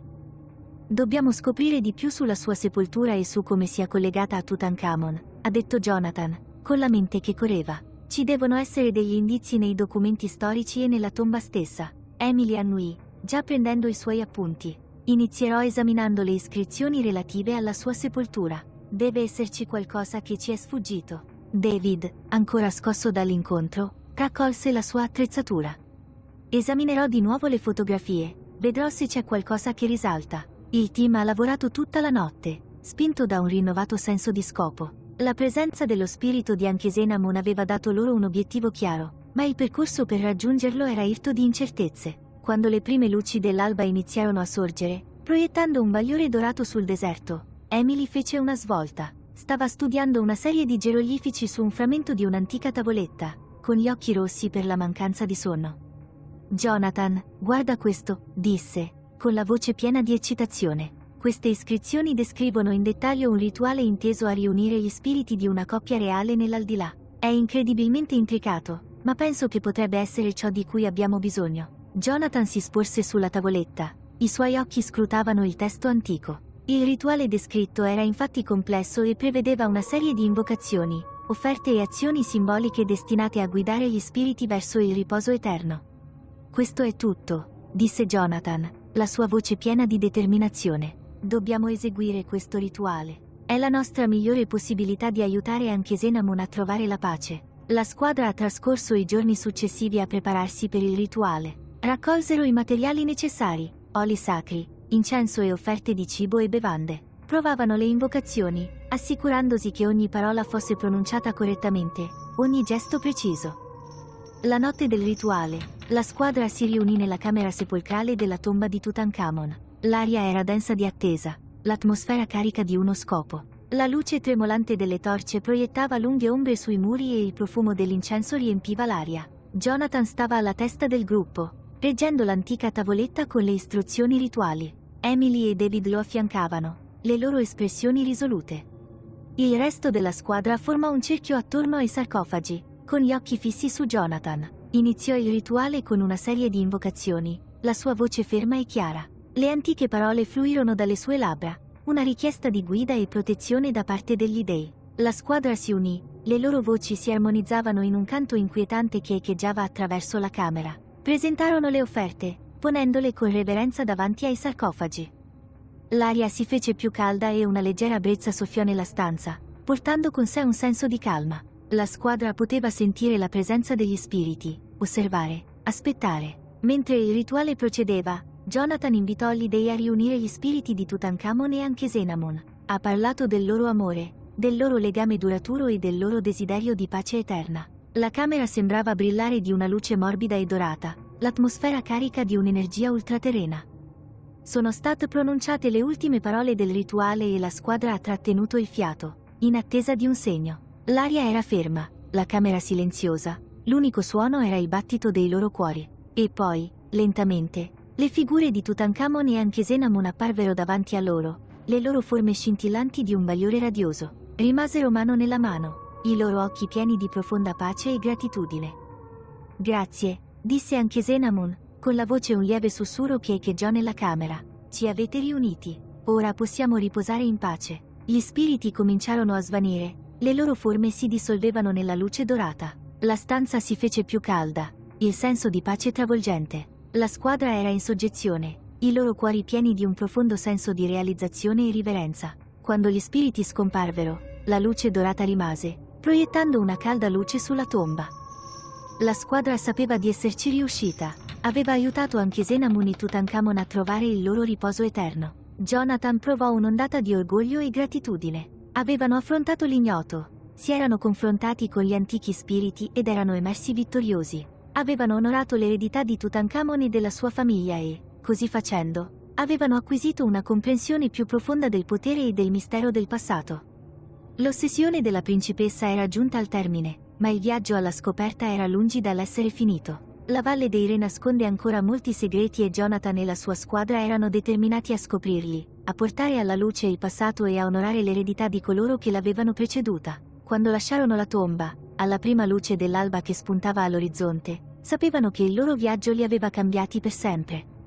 Erano stati testimoni del potere dell'antica magia, avevano sentito la presenza di spiriti scomparsi da tempo ed erano emersi più forti, più saggi e più rispettosi del delicato equilibrio tra i vivi e i morti. Il loro lavoro non era finito. C'erano ancora molti misteri da scoprire, molti segreti sepolti nelle sabbie del tempo, ma erano pronti, armati della conoscenza e dell'esperienza che avevano acquisito. Avrebbero continuato la loro ricerca, onorando il passato e preservandone l'eredità per le generazioni future. E mentre guardavano indietro verso l'ingresso della tomba di Tutankhamon, ora immersa nella luce dorata del sole nascente, provavano un senso di realizzazione e appagamento. Avevano riunito gli spiriti, riportato la pace nelle anime antiche e avuto un impatto duraturo sul mondo dell'archeologia.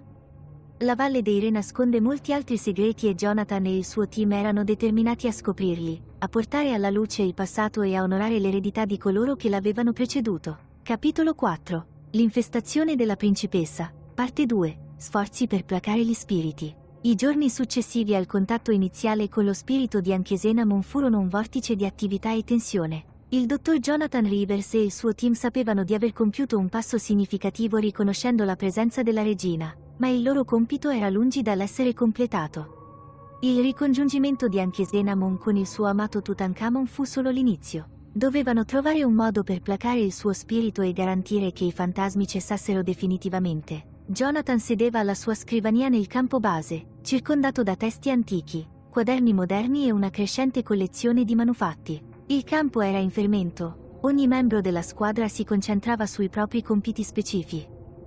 Emily Carter, la linguista, era impegnata nella traduzione di altri geroglifi. David Foster, il loro specialista in attrezzature, stava esaminando le fotografie e le scansioni delle pareti della tomba per individuare eventuali dettagli trascurati. Il resto dei membri del team era impegnato a catalogare e analizzare i risultati, mentre Jonathan esaminava attentamente i documenti storici. Un colpo alla struttura di legno della sua tenda lo riportò al presente. Era la dottoressa Sarah Williams, un'esperta di antichi rituali egiziani e una recente aggiunta alla loro squadra. La sua intuizione si era già rivelata preziosa. Jonathan, penso di aver trovato qualcosa che potrebbe aiutare, disse Sarah, tenendo in mano una pergamena che sembrava più vecchia di qualsiasi cosa avessero scoperto in precedenza. Gli occhi di Jonathan si illuminarono di interesse. Cosa hai ottenuto? Questa pergamena descrive in dettaglio una serie di rituali e offerte specificamente destinati a placare gli spiriti irrequieti. È più completo di qualsiasi cosa abbiamo visto finora, spiegò, srotolando con attenzione la delicata pergamena. Menziona anche un'invocazione specifica per gli spiriti reali, che potrebbe essere esattamente ciò di cui abbiamo bisogno per anche Xenamon. Jonathan si sporse in avanti, esaminando l'antica scrittura. Questa potrebbe essere la chiave. Dobbiamo assicurarci di ottenere ogni dettaglio giusto. Se perdiamo anche solo un passo, potremo peggiorare le cose. Sarah annui, con espressione seria. Ho già iniziato una traduzione, ma è complessa. Abbiamo bisogno dell'esperienza di Emily per garantire la precisione. Jonathan chiamò Emily e presto tutti e tre furono assorbiti nell'intricato compito di tradurre e interpretare il rotolo. L'aria nella tenda era densa del profumo della vecchia pergamena e del suono degli scarabocchi mentre leggevano le antiche istruzioni. Le ore si sono trasformate in giorni mentre la squadra si preparava per il rituale. Il processo è stato meticolosamente meticoloso e ha richiesto materiali specifici, molti dei quali difficili da trovare. Avevano bisogno di oli rari, incenso e offerte che corrispondessero alle descrizioni nel rotolo. Ogni oggetto doveva essere autentico. Pochi i sostituti moderni non sarebbero sufficienti. David e alcuni altri membri del team si sono avventurati nelle città e nei mercati vicini, alla ricerca degli articoli necessari. Riuscirono a trovare la maggior parte di ciò di cui avevano bisogno, anche se alcuni articoli dovettero essere realizzati su misura da artigiani locali che praticavano ancora metodi tradizionali. Gli artigiani locali erano incuriositi dalla missione della squadra, il loro interesse stuzzicato dai racconti di antiche maledizioni e spiriti reali. Mentre venivano effettuati gli ultimi preparativi, un palpabile senso di attesa riempì il campo. Il rituale doveva essere eseguito a mezzanotte, sotto la luna piena, un momento considerato potente nell'antica credenza egiziana per la sua energia spirituale. La location scelta era una zona appartata vicino alla Valle dei Re, lontana da occhi indiscreti e distrazioni moderne. Arrivò la notte del rituale e la squadra si riunì sul posto, il loro respiro visibile nella fresca aria del deserto. Avevano allestito un altare improvvisato, adornato con offerte e illuminato da torce tremolanti. La luna era alta nel cielo, proiettando un bagliore argentato sul paesaggio desertico. Jonathan era in prima linea, con in mano il rotolo tradotto. Sentiva il peso della responsabilità che lo schiacciava. Questo rituale era la loro ultima speranza per placare lo spirito di Anchesenamon e portare la pace all'antica regina. Siamo pronti, chiese, con voce ferma ma piena di tensione. I membri della squadra annuirono. I loro volti riflettevano un misto di determinazione e apprensione. Emily e Sara stavano ai lati di Jonathan, pronte ad assistere con le invocazioni e ad assicurarsi che ogni passo fosse seguito con precisione. Jonathan fece un respiro profondo e iniziò il rituale. Iniziò con una serie di invocazioni, invitando gli dei e le dee dell'antico Egitto a benedire i loro sforzi. La sua voce echeggiò nella notte silenziosa, ogni parola pronunciata con cura, ogni gesto deliberato. La squadra si è unita, le loro voci formavano un canto armonioso che risuonava con la quiete del deserto. L'aria sembrava addensarsi di energia, le torce tremolavano come in risposta alle loro suppliche. Durante il rituale, Jonathan presentò le offerte una per una. Collocavano oli sacri, incenso e cibo sull'altare, ogni oggetto meticolosamente preparato e scelto per il suo significato simbolico. Il profumo dell'incenso bruciato riempiva l'aria, mescolandosi alla fresca brezza notturna. Emily si fece avanti per recitare un'antica preghiera, con voce incrollabile nonostante la gravità del loro compito. Invocò lo spirito di Anchesenamon, implorandola di accettare le loro offerte e di trovare la pace. Le parole scorrevano con una cadenza quasi musicale, intrecciandosi nella notte come un incantesimo. La temperatura intorno a loro sembrò abbassarsi ulteriormente, e un debole chiarore cominciò ad emanare dall'altare. La squadra si scambiò sguardi cauti ma continuò con il rituale, con una determinazione incrollabile. Sara prese il comando, eseguendo una serie di intricati movimenti della mano descritti nella pergamena. Questi gesti avevano lo scopo di guidare lo spirito verso le offerte e assicurarne l'accettazione. Le sue mani si muovevano con precisione praticata, ogni movimento deliberato e aggraziato. Jonathan avvertì una sensazione di formicolio nell'aria, come se il tessuto stesso della realtà si stesse spostando intorno a loro. Continuò le invocazioni, la sua voce diventava più forte ad ogni parola. Si stavano avvicinando al culmine del rituale, il momento in cui avrebbero saputo se i loro sforzi avevano avuto successo. Anchesenamon, amata regina di Tutankhamon, ascolta la nostra supplica, gridò Jonathan, con una voce che risuonava di un senso di urgenza. Vi offriamo questi doni, simboli del nostro rispetto e del desiderio della vostra pace. Accettateli e lascia che il tuo spirito trovi riposo. Il bagliore intorno all'altare si è intensificato e la squadra ha sentito un'ondata di energia travolgerli. L'aria crepitava di una presenza tangibile e potevano percepire lo spirito di Anchesenamon avvicinarsi. Un lamento sommesso e lugubre echeggiò nel deserto, lo stesso suono che avevano sentito durante il loro primo incontro. Le torce tremolavano violentemente, proiettando ombre danzanti che sembravano prendere vita propria. Poi è apparsa. Lo spirito di Anchesenamon si materializzò davanti a loro, la sua forma più definita e luminosa di prima. Si librava sopra l'altare, con gli occhi fissi sulle offerte. La squadra trattenne il fiato, i cuori battevano all'unisono.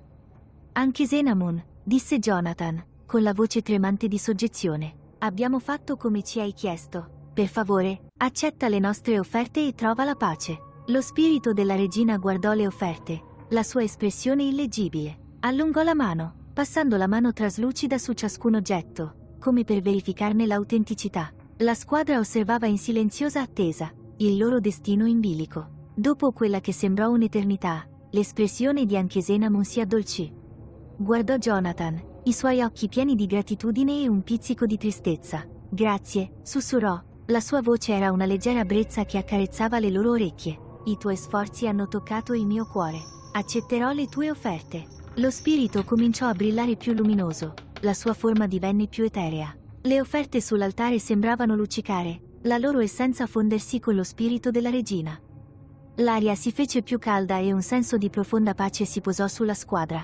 Che tu possa trovare la pace che cerchi, Anche Senamun, disse Jonathan, con voce piena di riverenza. Lo spirito della regina annui, la sua forma si dissolse lentamente nella notte. Il bagliore svanì e le torce tornarono al loro costante tremolio. Il deserto era di nuovo silenzioso, ma il senso di pace rimaneva. La squadra rimase in silenziosa riflessione, mentre il peso dei risultati ottenuti gravava su di loro.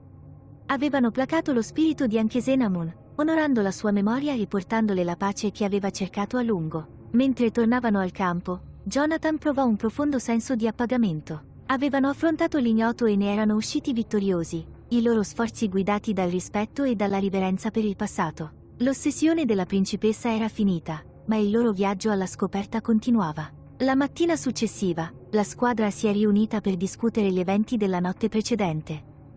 L'atmosfera era più leggera, la tensione che li aveva attanagliati per settimane era ora sostituita da un senso di cameratismo e di realizzazione. Ce l'abbiamo fatta, disse Emily, con un sorriso che si allargava sul suo viso. Lo abbiamo fatto davvero. Sara annui, i suoi occhi brillavano di orgoglio. Lo spirito di Anche Senamun ha trovato la pace, grazie a tutti voi. Questo è un momento che non dimenticheremo mai.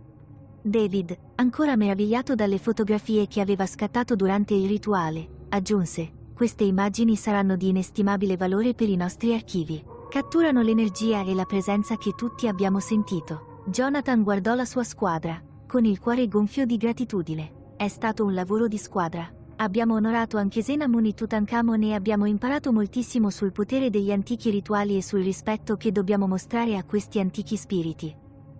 Il team ha trascorso i giorni successivi a documentare i risultati, assicurandosi che le loro esperienze e le conoscenze acquisite fossero preservate per le generazioni future. Sapevano che il loro lavoro avrebbe avuto un impatto duraturo nel campo dell'archeologia, facendo luce sui misteri del passato e sulle potenti connessioni tra i vivi e i morti. Mentre preparavano le valigie e si preparavano a lasciare la Valle dei Re, Jonathan diede un'ultima occhiata alla tomba di Tutankhamon. Sentì un profondo senso di connessione con l'antico faraone e la sua famiglia, un legame forgiato attraverso il loro viaggio condiviso. L'infestazione era finita, ma le lezioni che avevano imparato sarebbero rimaste con loro per sempre. Erano stati testimoni del potere dell'amore, della forza delle antiche maledizioni e dell'importanza di onorare il passato. Il loro viaggio li aveva cambiati ed erano pronti a continuare la loro ricerca, armati di ritrovata conoscenza e rispetto per il mondo antico.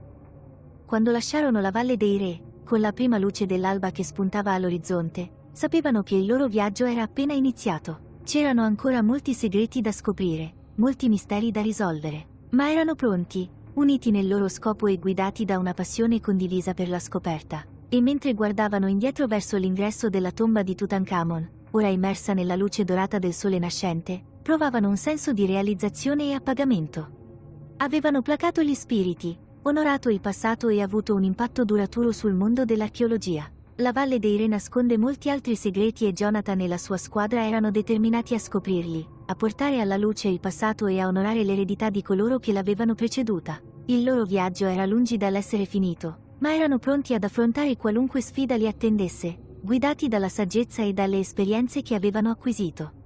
Capitolo 5. Il Museo degli Orrori, parte 1. I poteri oscuri delle mummie. I manufatti della tomba di Tutankhamon erano stati trasferiti al grande museo egizio del Cairo con grande clamore. Il museo, una meraviglia architettonica moderna progettata per ospitare e preservare gli antichi tesori dell'Egitto, aveva dedicato un'intera ala al giovane faraone e alla sua famiglia.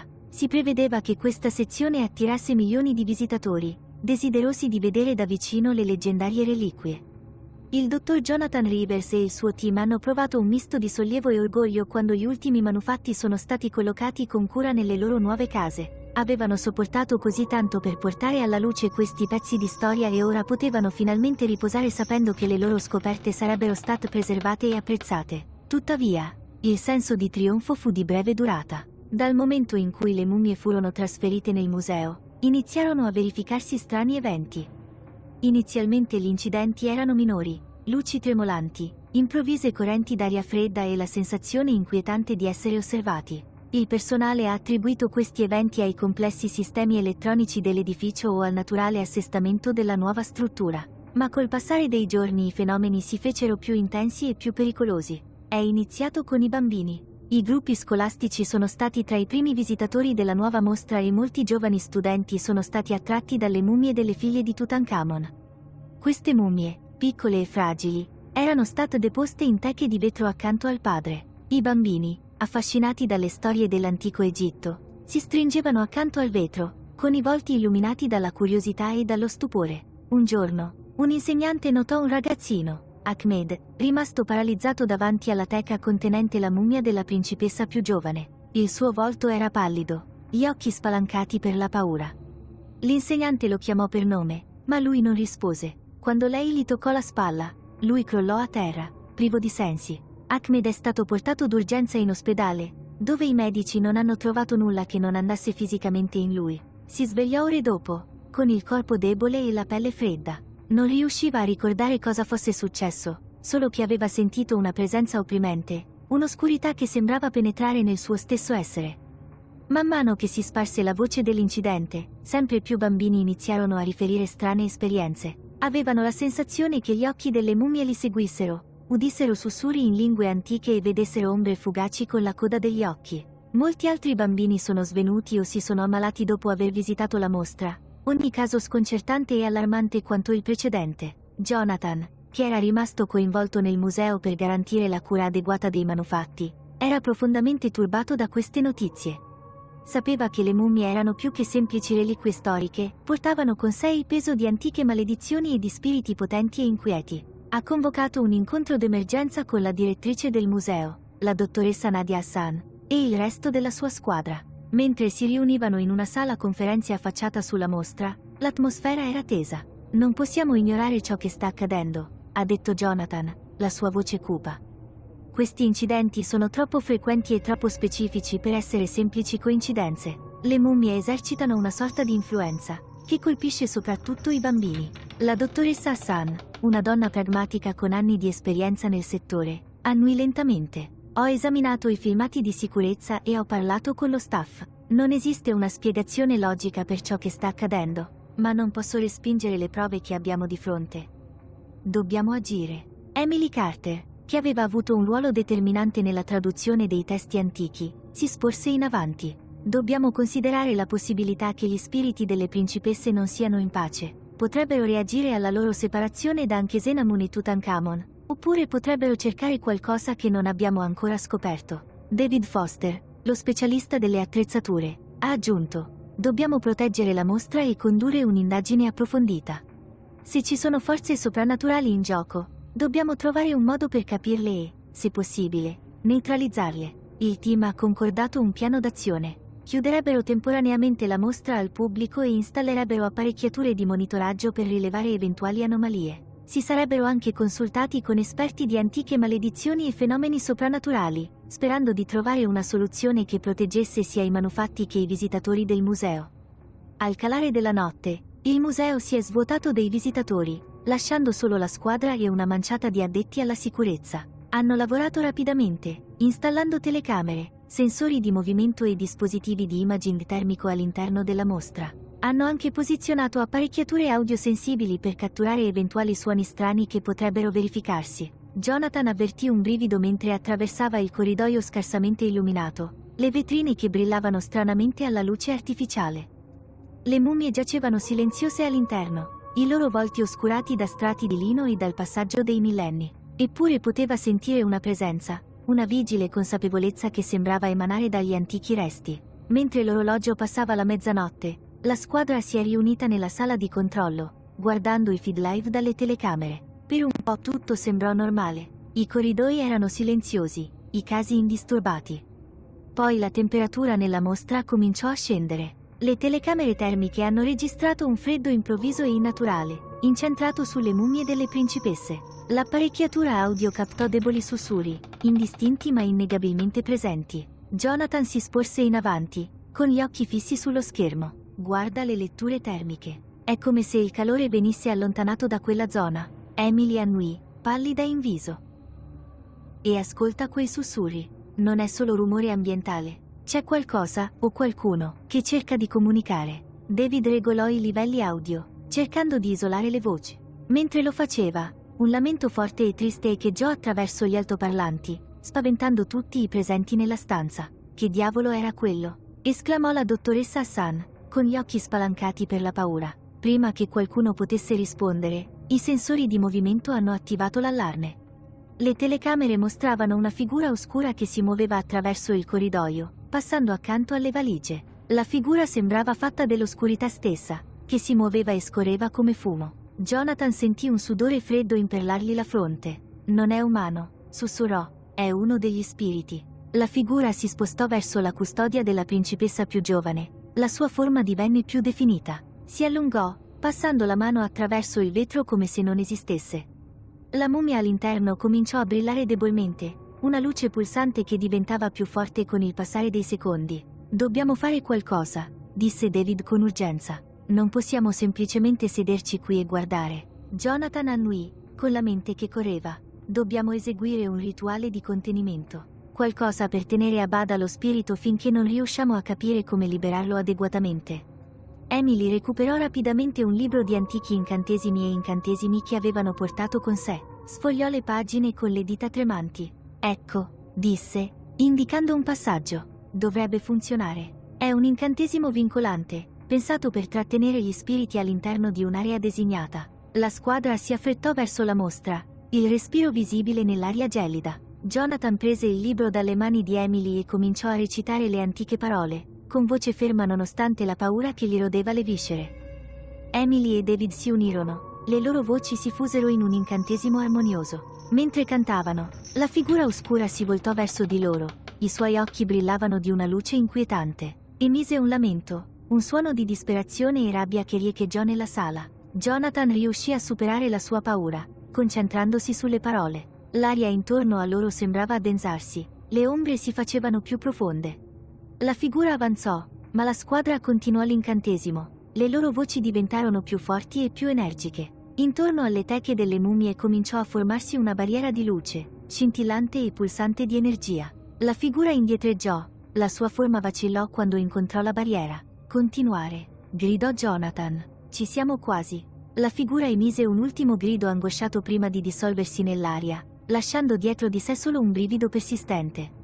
La barriera si solidificò, avvolgendo le mummie in un bagliore protettivo. La squadra abbassò le mani, il respiro divenne affannoso. Erano riusciti a contenere lo spirito, ma sapevano che si trattava solo di una soluzione temporanea. Dobbiamo scoprire cosa vuole, disse Emily, con voce tremante. Non possiamo tenerlo contenuto per sempre. Jonathan annui.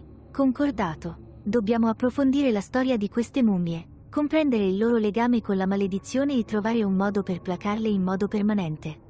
Il team ha trascorso il resto della notte rivedendo il filmato e analizzando i dati raccolti. Hanno contattato esperti di antiche maledizioni e fenomeni soprannaturali, sperando di raccogliere maggiori informazioni e approfondimenti.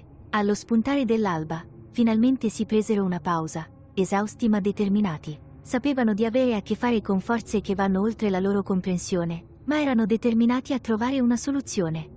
Da questo dipendevano la sicurezza dei visitatori del museo e la sacralità degli antichi manufatti. Il giorno successivo il museo è rimasto chiuso al pubblico. Il dottor Hassan ha rilasciato una dichiarazione pubblica, spiegando che stavano conducendo importanti ricerche e che era necessario garantire la sicurezza dei reperti. Ha assicurato al pubblico che avrebbero riaperto presto, ma in privato sapeva che erano in una corsa contro il tempo. Jonathan e il suo team hanno continuato la loro ricerca, immergendosi nei documenti storici, consultandosi con esperti e analizzando i dati della notte precedente. Hanno scoperto maggiori dettagli sui rituali e sulle pratiche dell'antico Egitto, cercando qualsiasi indizio che potesse aiutarli a comprendere i poteri oscuri in gioco. Mentre approfondivano, iniziarono a mettere insieme una teoria. Gli spiriti delle figlie di Tutankhamon non erano semplicemente irrequieti, erano legati da una potente maledizione, che era stata lanciata per proteggerli nell'aldilà.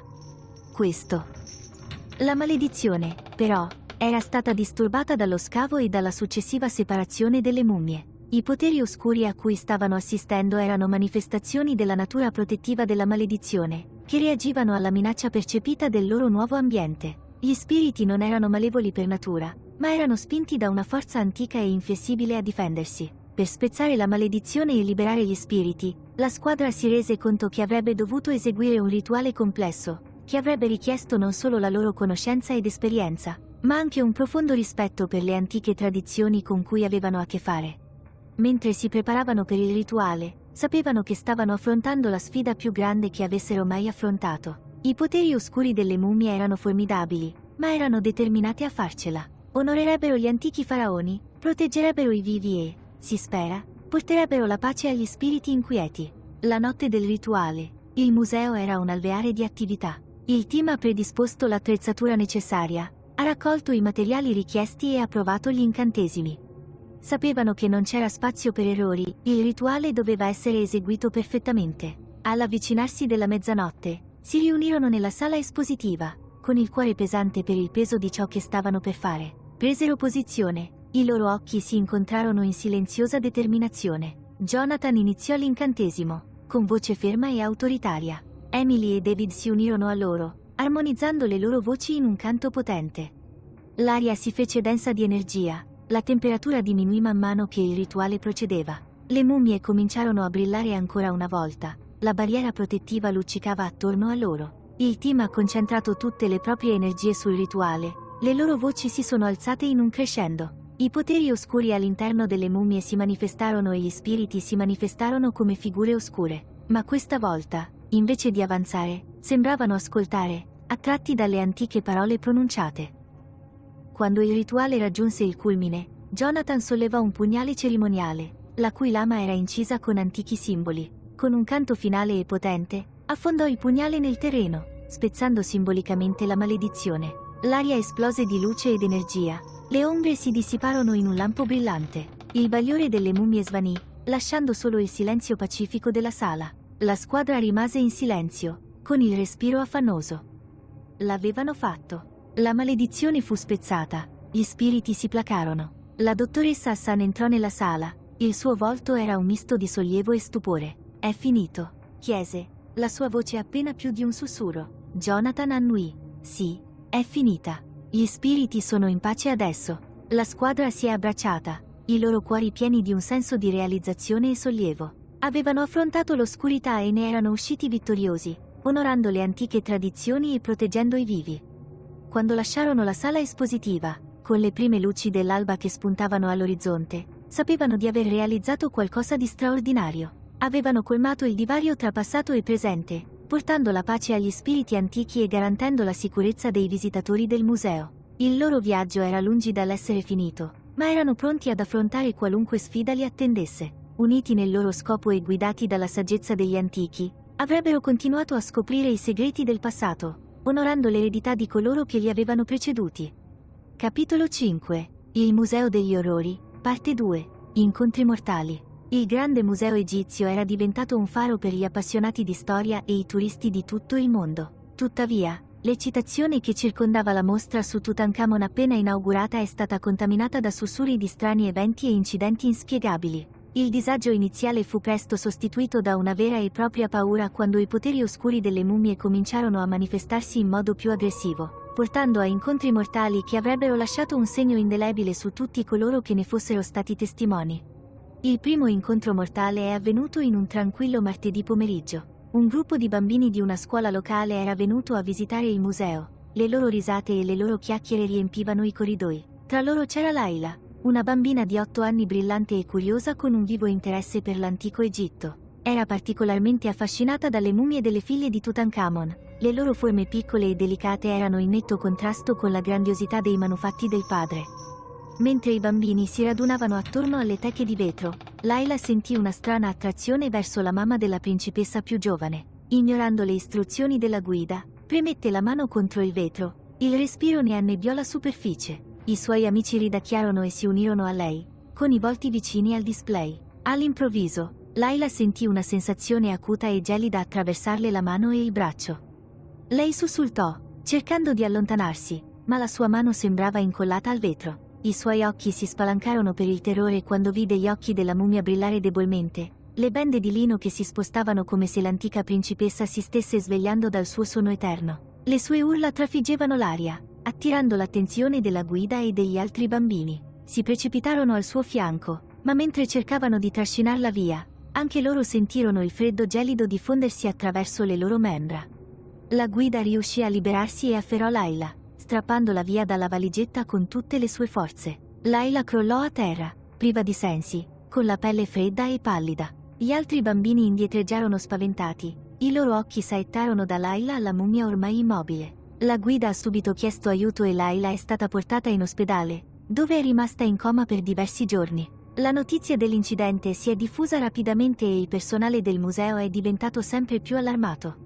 Il dottor Jonathan Rivers e il suo team sapevano che i poteri delle mummie stavano aumentando, ma non avevano previsto una manifestazione così diretta e mortale. Hanno intensificato la loro ricerca, sperando di trovare un modo per contenere le forze oscure prima che altre vite fossero messe a rischio. Nonostante i loro sforzi, le infestazioni continuarono, diventando sempre più violente e imprevedibili. Una notte, la guardia di sicurezza di turno, Ahmed, stava facendo il suo giro quando sentì un ronzio dolce e melodico provenire dalla mostra di Tutankhamon. Incuriosito, seguì il suono, che sembrava provenire dalle teche delle mummie. Man mano che si avvicinava, il ronzio diventava più forte, più insistente. Ahmed sentì una strana compulsione ad avvicinarsi, la sua mente annebbiata dalla melodia ipnotica. Allungò la mano per toccare il vetro, con le dita tremanti. Nel momento in cui la sua mano entrò in contatto, il ronzio cessò, sostituito da un silenzio agghiacciante. L'aria si fece fredda e Ahmed sentì una pressione accumularsi nel suo petto, rendendogli difficile respirare. Cercò di allontanarsi, ma la sua mano era bloccata, come se una forza invisibile lo tenesse fermo. La mummia della principessa più anziana cominciò a brillare, le sue bende di lino si disfarono leggermente per rivelare una mano essiccata protesa verso di lui. Gli occhi di Ahmed si spalancarono per l'orrore, ma non poteva muoversi, non poteva urlare. La mano della mummia passò attraverso il vetro e le sue dita scheletriche si chiusero attorno al suo polso. Un dolore acuto attraversò il corpo di Ahmed e sentì la sua forza vitale prosciugarsi. La sua vista si offuscò e l'oscurità invase i bordi della sua vista. Cercò di combatterlo, ma il freddo era troppo, minando le sue forze e la sua volontà. Quando è arrivato il turno del mattino, hanno trovato Ahmed disteso senza vita sul pavimento, con la pelle raggrinzita e gli occhi spalancati in un ultimo, silenzioso urlo. La vista provocò onde d'urto nello staff del museo e le voci su una maledizione mortale iniziarono a diffondersi a macchia d'olio. Il dottor Rivers sapeva che dovevano agire rapidamente. Le mummie non erano solo artefatti, erano canali di una forza potente e pericolosa che diventava sempre più forte ogni giorno che passava. Ha chiesto un incontro di emergenza con la dottoressa Nadia Hassan e il resto della sua squadra per ideare un piano per proteggere il museo e i suoi visitatori. Non possiamo tenere la cosa nascosta ancora a lungo, ha detto la dottoressa Hassan, con il volto segnato dalla preoccupazione. Il pubblico deve essere informato e dobbiamo chiudere la mostra finché non saremo in grado di neutralizzare la minaccia. Jonathan annui. Concordato. Dobbiamo contenere le mummie ed eseguire un'indagine più approfondita. Questo va oltre la nostra comprensione iniziale della maledizione. Si sta evolvendo e dobbiamo adattare il nostro approccio. Il team ha deciso di sigillare la mostra e aumentare le misure di sicurezza. Hanno portato esperti in antiche maledizioni e fenomeni soprannaturali, sperando di trovare una soluzione. È stata annunciata la chiusura del museo e il pubblico è stato invitato a restare lontano fino a nuovo avviso. Nonostante le maggiori precauzioni, i poteri oscuri delle mummie continuavano a provocare il caos. Una sera, un gruppo di adolescenti curiosi si è intrufolato nel museo, sperando di catturare filmati dei fantasmi per i loro account sui social media. Armati di torce elettriche e macchine fotografiche, si sono diretti verso la mostra sigillata, mentre le loro risate echeggiavano nei corridoi vuoti. Mentre si avvicinavano alle teche delle mummie, la temperatura scese e le loro torce tremolarono. Imperterriti, iniziarono le riprese, sussurrando con entusiasmo il potenziale di fama virale. All'improvviso, l'aria si fece densa di un palpabile senso di terrore. Le teche di vetro si appannarono e una debole luce spettrale cominciò a emanare dalle mummie. Gli adolescenti provavano un opprimente senso di paura, ma non riuscivano a distogliere lo sguardo. La mummia della principessa più anziana iniziò a muoversi, le sue bende di lino frusciarono come se una brezza fosse passata attraverso la teca sigillata. Uno degli adolescenti, un ragazzo di nome Sam, si avvicinò, la sua macchina fotografica focalizzata su quello spettacolo inquietante. Senza preavviso, gli occhi della mummia si aprirono di scatto, brillando di una luce ultraterrena. Il vetro andò in frantumi e una forte folata di vento fece cadere Sam a terra. Gli altri adolescenti urlarono e corsero, ma le porte della mostra si chiusero di colpo, intrappolandoli all'interno. Sam cercò di strisciare via, ma la mano della mummia si allungò e le sue dita scheletriche gli avvolsero la caviglia. Sentì un freddo così intenso da bruciare, e le sue urla echeggiarono per il corridoio. Gli altri adolescenti guardarono con orrore il corpo di Sam sussultare, la sua forza vitale svanire davanti ai loro occhi. Quando finalmente la squadra di sicurezza ha varcato le porte, ha trovato il corpo senza vita di Sam e degli altri adolescenti rannicchiati in un angolo, traumatizzati e singhiozzanti. Lo staff del museo sapeva di avere a che fare con qualcosa che andava ben oltre il loro controllo. Il dottor Rivers e il suo team hanno raddoppiato i loro sforzi, consultandosi con tutti gli esperti disponibili ed esplorando ogni strada possibile. Sapevano che i poteri oscuri delle mummie stavano diventando più forti e che il tempo stava per scadere. Una notte, mentre studiavano attentamente testi antichi e si consultavano con consiglieri spirituali, ricevettero la visita di un ospite inaspettato. Un uomo anziano, vestito con abiti tradizionali egiziani, si presentò come Sheikh Abdul Rahman, un rinomato guaritore spirituale e studioso di antiche maledizioni. «Ho sentito parlare della tua situazione», ha detto Sheikh Abdul, con voce calma e ferma. «Gli spiriti con cui hai a che fare non sono semplicemente maledetti, sono legati da una magia potente e antica. Per spezzare questa maledizione, devi comprenderne le origini ed eseguire un rituale di grande significato». Il dottor Rivers ascoltò attentamente mentre lo sceicco Abdul spiegava la storia e la natura della maledizione. Le mummie non erano solo vittime di un incantesimo protettivo, erano guardiani, incaricati di difendere il loro luogo di riposo e di vendicarsi di coloro che lo disturbavano. Per placare questi spiriti, devi mostrare loro rispetto e onore, ha continuato lo sceicco Abdul. Devi riunirli alla loro famiglia ed eseguire un rituale per liberare le loro anime dai legami terreni. Solo allora i poteri oscuri verranno domati e le infestazioni cesseranno. Con la guida di Sheikh Abdul, la squadra si è preparata per il rituale. Raccolsero i materiali necessari e studiarono gli incantesimi, sapendo che questa era la loro ultima speranza. Il museo rimase chiuso e il pubblico attendeva con ansia notizie. La notte del rituale, la squadra si è riunita nella sala espositiva, con il cuore pesante per l'attesa.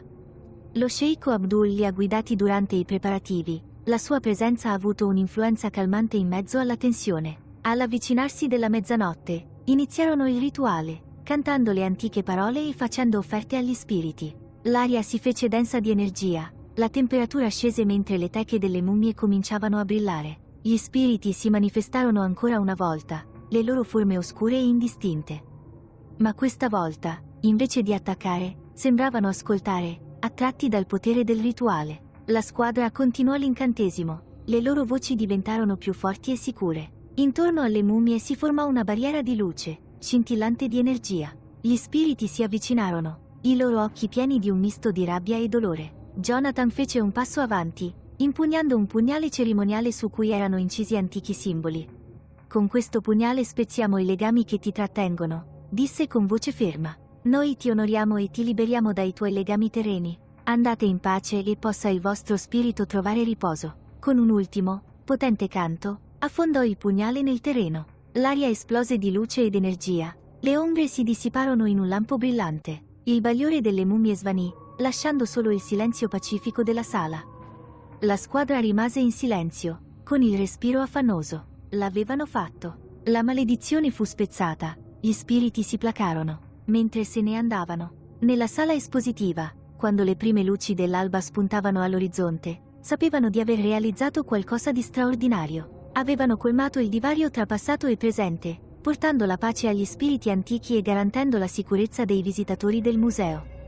Il loro viaggio era lungi dall'essere finito, ma erano pronti ad affrontare qualunque sfida li attendesse. Uniti nel loro scopo e guidati dalla saggezza degli antichi, avrebbero continuato a scoprire i segreti del passato, onorando l'eredità di coloro che li avevano preceduti. Capitolo 5. Il Museo degli Orrori, parte 3. La maledizione si dilaga. Il grande museo egizio era chiuso al pubblico da oltre un mese, ma la maledizione delle mummie di Tutankhamon non accennava a placarsi. Nonostante gli sforzi coraggiosi del dottor Jonathan Rivers e della sua squadra, la forza malevola sembrava diventare più forte, diffondendo la sua influenza oltre i confini del museo e nella città circostante. Le strade del Cairo iniziarono a echeggiare di sussurri di antica vendetta, e la metropoli, un tempo vivace, fu attanagliata da una paura sempre crescente. È iniziato con sottili cambiamenti. La temperatura intorno al museo è scesa notevolmente, anche durante il culmine della torrida estate egiziana.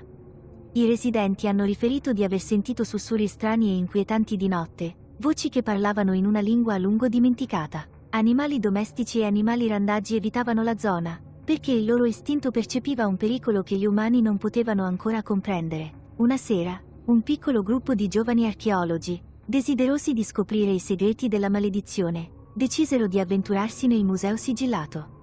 Credevano che se fossero riusciti a documentare gli eventi soprannaturali, avrebbero potuto trovare un modo per comprendere e infine dissipare la maledizione. Armati di attrezzature ad alta tecnologia e spinti da un misto di curiosità e scetticismo, sono entrati nel museo attraverso una porta di servizio nascosta. Mentre si facevano strada attraverso i corridoi bui, l'aria si faceva pesante con un senso di presentimento. Le loro torce tremolavano, proiettando lunghe ombre danzanti sugli antichi manufatti. Più si avventuravano in profondità, più forte diventava la sensazione di essere osservati. Una degli archeologi, una giovane donna di nome Sara, cominciò a sentire un brivido gelido correrle lungo la schiena, come se dita invisibili le sfiorassero la pelle. Nella sala espositiva, dove giacevano le mummie delle figlie di Tutankhamon, l'aria era ancora più fredda. Il gruppo ha installato la propria attrezzatura, preparandosi a catturare qualsiasi segno del soprannaturale. Mentre lavoravano, una luce morbida e spettrale cominciò ad emanare dalle teche delle mummie. Gli archeologi si scambiarono sguardi nervosi, la loro spavalderia iniziale svanì di fronte alla tensione palpabile. All'improvviso le teche di vetro cominciarono a vibrare e un lamento basso e lugubre riempì l'aria. Gli archeologi si immobilizzarono, con gli occhi spalancati per la paura. Gli involucri di lino delle mummie iniziarono a disfarsi ed emersero le forme spettrali delle giovani principesse. I loro occhi brillavano di una luce ultraterrena. Gli spiriti fluttuavano verso gli intrusi, le loro espressioni un misto di dolore e rabbia. L'urlo di Sara echeggiò nella sala mentre gli spiriti si allungavano, le loro mani attraversavano il suo corpo. Sentì una fitta di dolore lancinante, come se la sua stessa anima fosse stata lacerata. Gli altri tentarono di trascinarla via, ma la presa degli spiriti era troppo forte. Con un ultimo, disperato grido, Sara crollò a terra, senza vita. Si scatenò il panico quando gli archeologi rimasti abbandonarono il museo, con le loro attrezzature abbandonate nella fretta. Irruppero nelle strade, senza fiato e terrorizzati, diffondendo la voce di ciò a cui avevano assistito. La paura della città si trasformò in vera e propria isteria quando la notizia della morte di Sara e della crescente maledizione si diffuse a macchia d'olio. I giorni successivi furono segnati da una serie di eventi sempre più bizzarri e mortali. In un condominio vicino, una donna anziana di nome Fatima si svegliò nel cuore della notte al suono di passi strascicati nel suo soggiorno. Pensando che fosse un ladro, ha afferrato una torcia e si è diretta con cautela verso il rumore. Quando entrò nella stanza, incontrò la vista di una figura spettrale. I suoi occhi brillavano della stessa luce ultraterrena delle mummie. L'urlo di Fatima fu interrotto quando la figura si scagliò verso di lei. Il suo tocco gelido la bloccò sul posto. I suoi vicini l'hanno trovata la mattina dopo. Il suo corpo freddo e senza vita, il viso congelato in una maschera di terrore. Incidenti simili si sono verificati in tutta la città, uno più terrificante dell'altro. La gente riferiva di aver visto gli spiriti degli antichi egizi vagare per le strade, con i loro lamenti lugubri che riempivano l'aria notturna. Il dottor Jonathan Rivers e il suo team non sapevano più cosa fare. Avevano provato tutto ciò che era in loro potere per contenere la maledizione, ma era chiaro che avevano a che fare con forze che andavano oltre la loro comprensione. La disperazione li ha spinti a cercare aiuto da una fonte improbabile, una rinomata medium psichica di nome Laila Hassan, nota per la sua capacità di comunicare con il mondo degli spiriti. Laila è arrivata al museo con un'aria di calma fiducia, la sua presenza un faro di speranza in mezzo al caos. Ha condotto una seduta spiritica nella sala espositiva, sperando di contattare gli spiriti e comprendere le loro motivazioni. Quando entrò in trance, la temperatura nella stanza precipitò e le forme spettrali delle mummie apparvero ancora una volta. Attraverso Layla gli spiriti parlavano della loro angoscia e del loro desiderio di pace.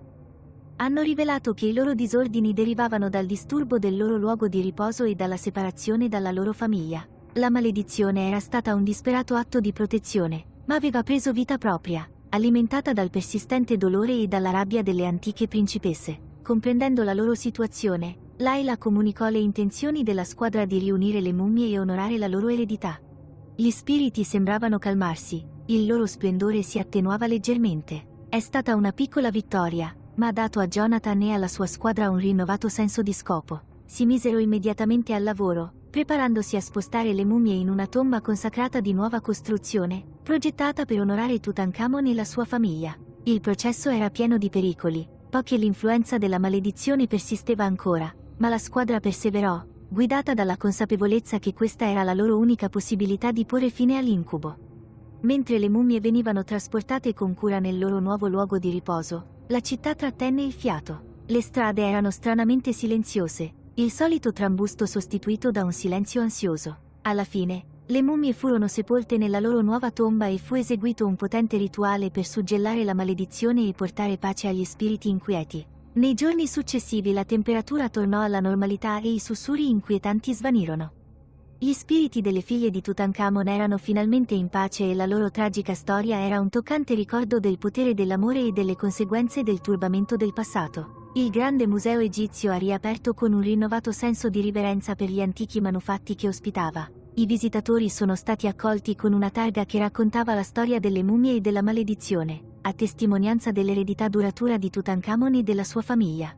La città del Cairo tornò lentamente alla normalità, ma il ricordo degli incontri mortali e della maledizione che si diffondeva sarebbe rimasto nelle menti dei suoi residenti per gli anni a venire. Il dottor Jonathan Rivers e il suo team hanno continuato il loro lavoro, ora con un rispetto più profondo per gli antichi spiriti che hanno studiato. Sapevano che il passato nascondeva molti segreti e che il confine tra storia e soprannaturale era spesso più sottile di quanto avessero mai immaginato.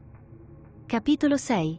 La fuga e il confronto finale. Parte 1. Misure disperate. Il sole tramontava sotto l'orizzonte, gettando nell'ombra il grande museo egizio mentre il dottor Jonathan Rivers e la sua squadra si rannicchiavano nel centro di comando improvvisato che avevano allestito nell'ufficio del curatore. Le ultime settimane erano state una dura prova, piena di fantasmi implacabili, fenomeni inspiegabili e l'incombente minaccia della maledizione che aveva diffuso i suoi oscuri tentacoli in tutta la città. Con il calare della notte, un silenzio opprimente calò nella stanza, rotto solo dal ronzio occasionale delle loro attrezzature. Jonathan si passò una mano tra i capelli arruffati, il viso segnato dalla stanchezza e dalla determinazione. «Abbiamo bisogno di un nuovo approccio», ha detto, con la voce rauca per la mancanza di sonno. «Tutto quello che abbiamo provato finora non ha fatto altro che far arrabbiare ancora di più gli spiriti».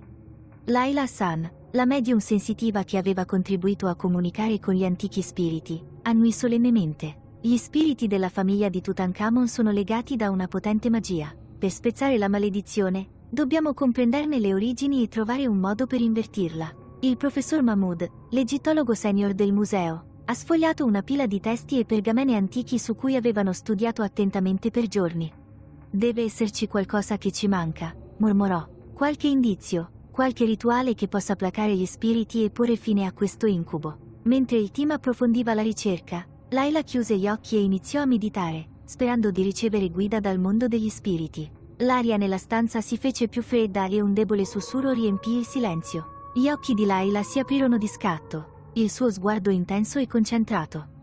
«Ho avuto una visione», disse, con la voce venata di urgenza. «La maledizione può essere spezzata solo riunendo le mummie della famiglia di Tutankhamon ed eseguendo un rituale sacro che è andato perduto nel tempo. Ma per farlo, dobbiamo recuperare un antico manufatto noto come Ankh di Maati, che contiene la chiave per invertire la maledizione». La fronte di Jonathan si aggrottò per la concentrazione. «L'Ankh di Maati. Ne ho letto. Si dice che sia un potente talismano che incarna equilibrio e giustizia, ma è scomparso da secoli». Il professor Mahmood si sporse in avanti, con gli occhi che brillavano di eccitazione. «Ci sono riferimenti all'Ankh nei vecchi archivi. Secondo la leggenda, era nascosto in una camera segreta all'interno della Valle dei Re, un luogo conosciuto solo dai sacerdoti più fidati dell'epoca. Determinato a porre fine alla maledizione una volta per tutte, il team ha rapidamente formulato un piano. Si sarebbero recati nella Valle dei Re e avrebbero cercato la camera nascosta, guidati dai testi antichi e dalle capacità psichiche di Layla. Il viaggio sarebbe stato pericoloso, ma era la loro unica speranza. La mattina seguente, Jonathan, Layla, il professor Mahmood e un gruppo selezionato di archeologi e personale di sicurezza partirono per la Valle dei Re. Il paesaggio desertico si estendeva davanti a loro, un duro ricordo del passare del tempo e dell'eredità duratura dell'antico Egitto. Mentre si avvicinavano alla valle, la squadra poteva sentire il peso della storia opprimerli e un senso di inquietudine si insinuava nei loro cuori. Usando i testi antichi come guida, la squadra ha esplorato i passaggi labirintici e le camere nascoste della valle. Le ore si sono trasformate in giorni mentre cercavano meticolosamente gli indizi, con la loro determinazione incrollabile nonostante le crescenti sfide. Il caldo opprimente, il terreno insidioso e la sensazione sempre presente di essere osservati hanno avuto il loro prezzo, ma hanno continuato, spinti dall'urgenza della loro missione. Il terzo giorno, i sensi psichici di Layla li portarono in una zona appartata della valle, dove scoprirono un ingresso nascosto oscurato da secoli di sabbia e roccia. Non appena superarono l'ingresso, un senso di anticipazione riempì l'aria. Era proprio questa, la camera nascosta che conteneva la chiave per spezzare la maledizione. La camera era buia e ammuffita, piena dei resti di antichi rituali e degli echi di preghiere dimenticate da tempo. Al centro della stanza c'era un piedistallo di pietra, sul quale poggiava l'Ankh di Maati. Il talismano brillava di una luce ultraterrena, le sue intricate incisioni e simboli irradiavano potere e antica saggezza. Mentre Jonathan sollevava con attenzione l'Ankh dal suo luogo di riposo, un basso rombo risuonò nella camera. Le pareti sembravano pulsare di energia e l'aria si faceva densa della presenza di forze invisibili. La squadra sapeva di avere poco tempo a disposizione. Tornarono rapidamente in superficie, con l'Ankh di Maati al sicuro in loro possesso. Ritornando al grande museo egizio, la squadra si preparò per il rituale finale. Raccolsero le mummie della famiglia di Tutankhamon, collocandole in un cerchio sacro nella sala espositiva. Layla, con l'Ankh di Maati in mano, stava al centro, pronta a eseguire il rituale che avrebbe posto fine alla maledizione. All'inizio del rituale, la stanza si fece fredda e le forme spettrali degli antichi spiriti apparvero ancora una volta. I loro occhi brillavano di un misto di speranza e dolore, osservando Layla recitare gli antichi incantesimi e invocare il potere dell'Ankh. L'aria crepitò di energia e le mummie iniziarono a brillare di una luce eterea. Jonathan e gli altri guardarono con soggezione mentre gli spiriti della famiglia di Tutankhamon venivano attratti verso l'Ankh, le loro forme fondersi in un unico, radioso raggio di luce. Il peso opprimente della maledizione si allontanò, sostituito da un senso di pace e tranquillità. Il rituale raggiunse il suo culmine e, con un'ultima esplosione di luce, gli spiriti se ne andarono. Il loro lungo viaggio finalmente giunse al termine. Le mummie riposano, le loro anime liberate dai vincoli della maledizione. L'Ankh di Maati, una volta realizzato il suo scopo, si oscurò e ritornò al suo stato originale. La squadra ha tirato un sospiro di sollievo collettivo, la loro dura prova è finalmente finita. Avevano affrontato orrori inimmaginabili e scoperto antichi segreti, ma alla fine avevano trionfato. La maledizione di Tutankhamon fu spezzata e gli spiriti della sua famiglia erano in pace. Quando emersero dalla sala espositiva, con le prime luci dell'alba che spuntavano all'orizzonte, sapevano di aver realizzato qualcosa di straordinario. Avevano colmato il divario tra passato e presente, portando la pace agli spiriti antichi e garantendo la sicurezza dei visitatori del museo. Il loro viaggio era lungi dall'essere finito, ma erano pronti ad affrontare qualunque sfida li attendesse. Uniti nel loro scopo e guidati dalla saggezza degli antichi, avrebbero continuato a scoprire i segreti del passato, onorando l'eredità di coloro che li avevano preceduti. Capitolo 6. La fuga e il confronto finale. Parte 2. Affrontare le mummie. Il grande museo egizio non è mai stato così inquietante. Le ombre danzavano al chiaro di luna, dando l'illusione di movimento dove non ce n'era, e l'aria era densa di un senso di terrore quasi palpabile. Il dottor Jonathan Rivers, Layla Hassan, il professor Mahmood e il resto della squadra stavano all'ingresso della sala espositiva, con il respiro corto e i nervi tesi. All'interno, le mummie della famiglia di Tutankhamon erano adagiate con macabra eleganza, i loro antichi involucri conservavano ancora le forme dei defunti. Queste mummie erano la fonte della maledizione e la squadra era stata portata sull'orlo della follia dai fantasmi che li affliggevano. Ora era il momento di affrontare direttamente la fonte del loro terrore. Siamo pronti. chiese Jonathan, con voce ferma ma bassa. Lanciò un'occhiata a ciascun membro della squadra, cercando eventuali segni di esitazione. Nessuno mostrava paura, ma la tensione nei loro occhi era inconfondibile. Layla strinse forte l'Ankh di Maati, con le nocche bianche. Questa è la nostra unica possibilità, ha detto. Gli spiriti sono legati a questi corpi. Dobbiamo eseguire il rituale per riunire le loro anime e porre fine alla maledizione. La squadra avanzò all'unisono. I loro passi echeggiavano nella sala cavernosa. Si disponerono in cerchio attorno alle mummie, ognuno prendendo posizione con una solennità che si addiceva alla gravità della situazione. Layla stava al centro, con l'Ankh di Maati tenuto in alto. Inizia l'incantesimo, ordinò il professor Mahmood, con la voce poco più che un sussurro. Layla chiuse gli occhi e cominciò a cantare in una lingua così antica che le sue parole sembravano risuonare con le pietre stesse del museo.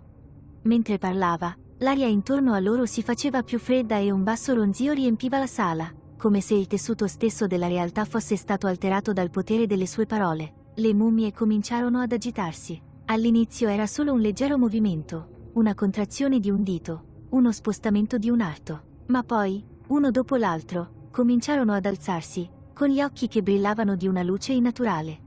La squadra guardò con orrore e fascinazione le mummie in piedi, i loro corpi animati da una forza antica e malevola. Continua a cantare, incitò Jonathan, con la voce tremante per lo sforzo di restare calmo. La voce di Layla si fece più forte, più insistente, mentre teneva l'Ankh di Maati alto sopra la sua testa. Il manufatto brillava di una luce brillante, proiettando lunghe ombre attraverso la stanza. Le mummie indietreggiarono. I loro movimenti diventarono più irregolari e frenetici. L'aria era piena di una cacofonia di lamenti ultraterreni, le voci degli antichi spiriti che gridavano di angoscia e rabbia. La temperatura continuava a scendere e la squadra poteva vedere il fiato appannarsi nell'aria.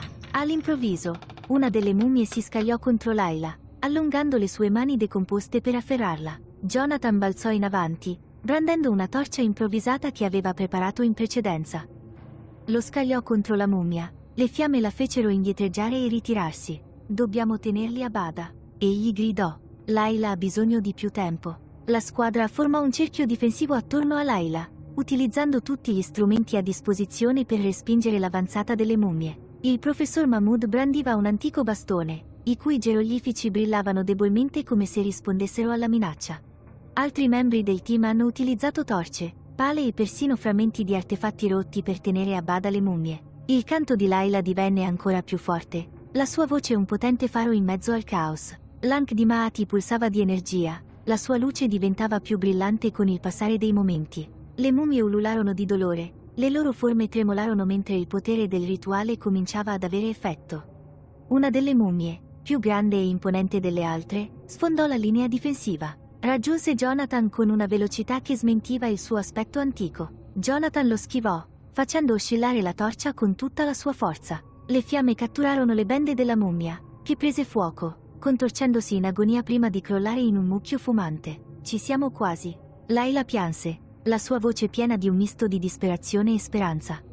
Ancora un po'. Le mummie erano implacabili, i loro attacchi diventavano sempre più frenetici man mano che il rituale si avvicinava al suo culmine. La squadra ha lottato valorosamente, ma la tensione cominciava a farsi vedere. Tagli e contusioni rovinavano la loro pelle e i loro movimenti erano rallentati dalla stanchezza. Alla fine, con un ultimo grido trionfante, Layla completò l'incantesimo. L'Ankh di Maati avvampò di una luce accecante e da esso esplose un'onda d'urto di energia, che si diffuse attraverso la sala. Le mummie furono gettate indietro, i loro corpi crollarono in mucchi senza vita mentre la luce li inondava. L'ululato cessò, sostituito da un profondo silenzio. Il peso opprimente della maledizione si allontanò e l'aria si fece più calda. La squadra rimase in un silenzio sbalordito, con il respiro affannoso. È finita, sussurrò Layla, abbassando l'Ankh di Maati. Vacillò in piedi e Jonathan si precipitò a sostenerla. Ce l'hai fatta, disse, con la voce piena di stupore e sollievo. Hai spezzato la maledizione. Layla annui debolmente, con le forze quasi esaurite. Gli spiriti sono in pace adesso, possono finalmente riposare. La squadra si riunì attorno, i loro volti segnati da un misto di sollievo e incredulità. Avevano affrontato l'inimmaginabile e ne erano usciti vittoriosi. Le mummie giacevano immobili, la loro minaccia finalmente estinta. Quando la prima luce dell'alba cominciò a filtrare attraverso le finestre della sala espositiva, La squadra si fece strada fuori, con i passi pesanti per la stanchezza ma con il cuore leggero per la consapevolezza di aver avuto successo. La maledizione di Tutankhamon fu spezzata e gli spiriti della sua famiglia furono liberi. Jonathan guardò nuovamente il museo, la cui facciata ora era immersa nella calda luce del sole nascente. Era un nuovo giorno, un nuovo inizio, e l'eredità degli antichi faraoni avrebbe continuato a ispirare e stupire, ma non a tormentare più. La dura prova aveva forgiato un legame tra loro, un legame di terrore e trionfo condivisi. Avevano affrontato l'oscurità del passato ed erano emersi alla luce, con lo spirito intatto. Insieme, avrebbero continuato a esplorare i misteri della storia, con un ritrovato rispetto per il potere e i pericoli del mondo antico. Capitolo 6. La fuga e il confronto finale. Parte 3. Sacrifici e trionfo. Il grande museo egizio, sebbene ora silenzioso, sembrava trattenere il fiato in attesa degli ultimi momenti della lotta. La squadra, malconcia e stanca, si trovava in mezzo alle mummie cadute, con i corpi e le menti spinti al limite. La battaglia era stata lunga e ardua, e sebbene fossero riusciti a sottomettere temporaneamente le mummie maledette, l'energia malevola della maledizione persisteva ancora, minacciando di risvegliare gli orrori che avevano appena affrontato. Il dottor Jonathan Rivers, Layla Hassan, il professor Mahmood e gli altri si sono riuniti attorno alla mostra centrale dove giacevano le mummie della famiglia di Tutankhamon. L'aria era densa di un senso di fine imminente. L'Ankh di Maati brillava ancora debolmente nelle mani di Layla, ma il suo potere stava diminuendo e tutti sapevano che era necessaria una soluzione più permanente per garantire che la maledizione fosse veramente spezzata. Dobbiamo suggellare la maledizione una volta per tutte, disse Jonathan, con voce ferma nonostante la stanchezza impressa sui suoi lineamenti. Il rituale da solo non basterà. Dobbiamo garantire che gli spiriti trovino la pace eterna. Il professor Mahmood annui in segno di approvazione, il volto pallido ma risoluto. C'è un testo antico che parla di un sacrificio finale, quello che lega gli spiriti all'aldilà e impedisce loro di ritornare. È pericoloso, ma potrebbe essere la nostra unica speranza. Layla alzò lo sguardo, i suoi occhi riflettevano un misto di determinazione e paura. Cosa comporta? Chiese tranquillamente. Il testo parla di una vita donata volontariamente per colmare il divario tra i vivi e i morti, ha spiegato Mahmood. Un sacrificio che incanala l'energia dei vivi per guidare gli spiriti verso il loro riposo. Un silenzio pesante cadde sul gruppo mentre il peso delle sue parole sprofondava. Erano arrivati così lontano, avevano combattuto così duramente, e ora uno di loro avrebbe dovuto compiere l'estremo sacrificio per assicurarsi la vittoria. Lo farò, disse Layla, con voce ferma nonostante il tremore nelle sue mani. Sono stato legato a questa maledizione fin dall'inizio. È giusto che la porti fino alla fine. No, disse con fermezza Jonathan, facendo un passo avanti. Dovrei essere io. Sono il leader di questa squadra. Questa è la mia responsabilità. Jonathan, disse Layla a bassa voce, hai così tanto per cui vivere. Hai una famiglia che ti aspetta a casa. Lasciami fare questo. Ho dedicato la mia vita allo studio di questi testi antichi. Conosco i rischi, e sono pronto ad affrontarli. La squadra guardava, i loro volti segnati da un misto di dolore e ammirazione per il coraggio di Layla. Jonathan ha lottato con la decisione, con il cuore pesante al pensiero di perdere un prezioso collega e amico. Sei sicuro? Chiese infine, con la voce appena al di sopra di un sussurro. Layla annui, con un piccolo, triste sorriso sulle labbra. Sì. Questa è la mia scelta. Ecco come posso fare la differenza. Il professor Mahmood si fece avanti, i suoi occhi brillavano di lacrime non versate. Grazie, Layla. Il tuo sacrificio non sarà vano. Faremo in modo che la maledizione venga spezzata e che gli spiriti trovino la pace. Con un respiro profondo, Layla si posizioni al centro della mostra, tenendo saldamente in mano l'Ankh di Maati. Il resto della squadra forma un cerchio attorno a lei, le loro mani giunte in segno di solidarietà. Il professor Mahmood cominciò a cantare. La sua voce risuonava dell'antico potere delle parole. Layla chiuse gli occhi e si concentrò sull'energia dell'Ankh, sentendo il suo calore diffondersi attraverso il suo corpo. Anche lei cominciò a cantare, fondendo la sua voce con quella di Mahmood in un'armoniosa sinfonia che riempì la sala. Man mano che il rituale procedeva, una luce morbida ed eterea avvolgeva Layla, diventando più luminosa con il passare dei momenti. L'aria crepitava di energia e la stanza sembrava luccicare mentre i confini tra i vivi e i morti cominciavano a confondersi. La voce di Layla divenne più forte, più sicura, mentre riversava la sua forza vitale nell'Ankh. Le mummie ripresero ad agitarsi, ma questa volta i loro movimenti non furono violenti. Sembravano invece attratti dalla luce e le loro forme si dissolvevano in particelle scintillanti che turbinavano attorno a Layla. L'energia nella stanza si intensificò e la squadra poté sentire il potere della maledizione attirato nell'Ankh. Il corpo di Layla iniziò a brillare di una luce ultraterrena, la sua forma divenne traslucida mentre l'energia la consumava. Con un canto finale e potente, Layla liberò l'energia dell'Ankh, mandando un'onda d'urto attraverso la sala. Le forme delle mummie si disintegrarono completamente, i loro spiriti liberati dalla presa della maledizione. La luce che avvolgeva Layla divenne accecante e, con un'ultima, radiosa esplosione, si dissipò, lasciando dietro di sé un silenzio inquietante. La squadra rimase in un silenzio sbalordito, con il cuore pesante per la perdita del loro amico e collega. Il peso opprimente della maledizione si era allentato, sostituito da un profondo senso di pace. L'aria era calda e immobile, il museo era tornato alla solita quiete. Jonathan fece un passo avanti, con gli occhi fissi sul punto in cui si trovava Layla. "Ce l'ha fatta", sussurrò, con una voce piena di stupore e dolore. "Ci ha salvato tutti." Il professor Mahmood posò una mano sulla spalla di Jonathan, la sua espressione cupa. "Il suo sacrificio sarà ricordato. Ha assicurato che gli spiriti della famiglia di Tutankhamon troveranno la pace eterna." La squadra uscì lentamente dalla sala espositiva, i passi pesanti di stanchezza e dolore. Mentre uscivano dal museo, la prima luce dell'alba cominciò a spuntare all'orizzonte, proiettando una calda luce sulle antiche pietre. Jonathan guardò nuovamente il museo, il suo cuore pieno di un misto di dolore e gratitudine. Il sacrificio di Layla non era stato vano. La maledizione era spezzata e gli spiriti erano liberi.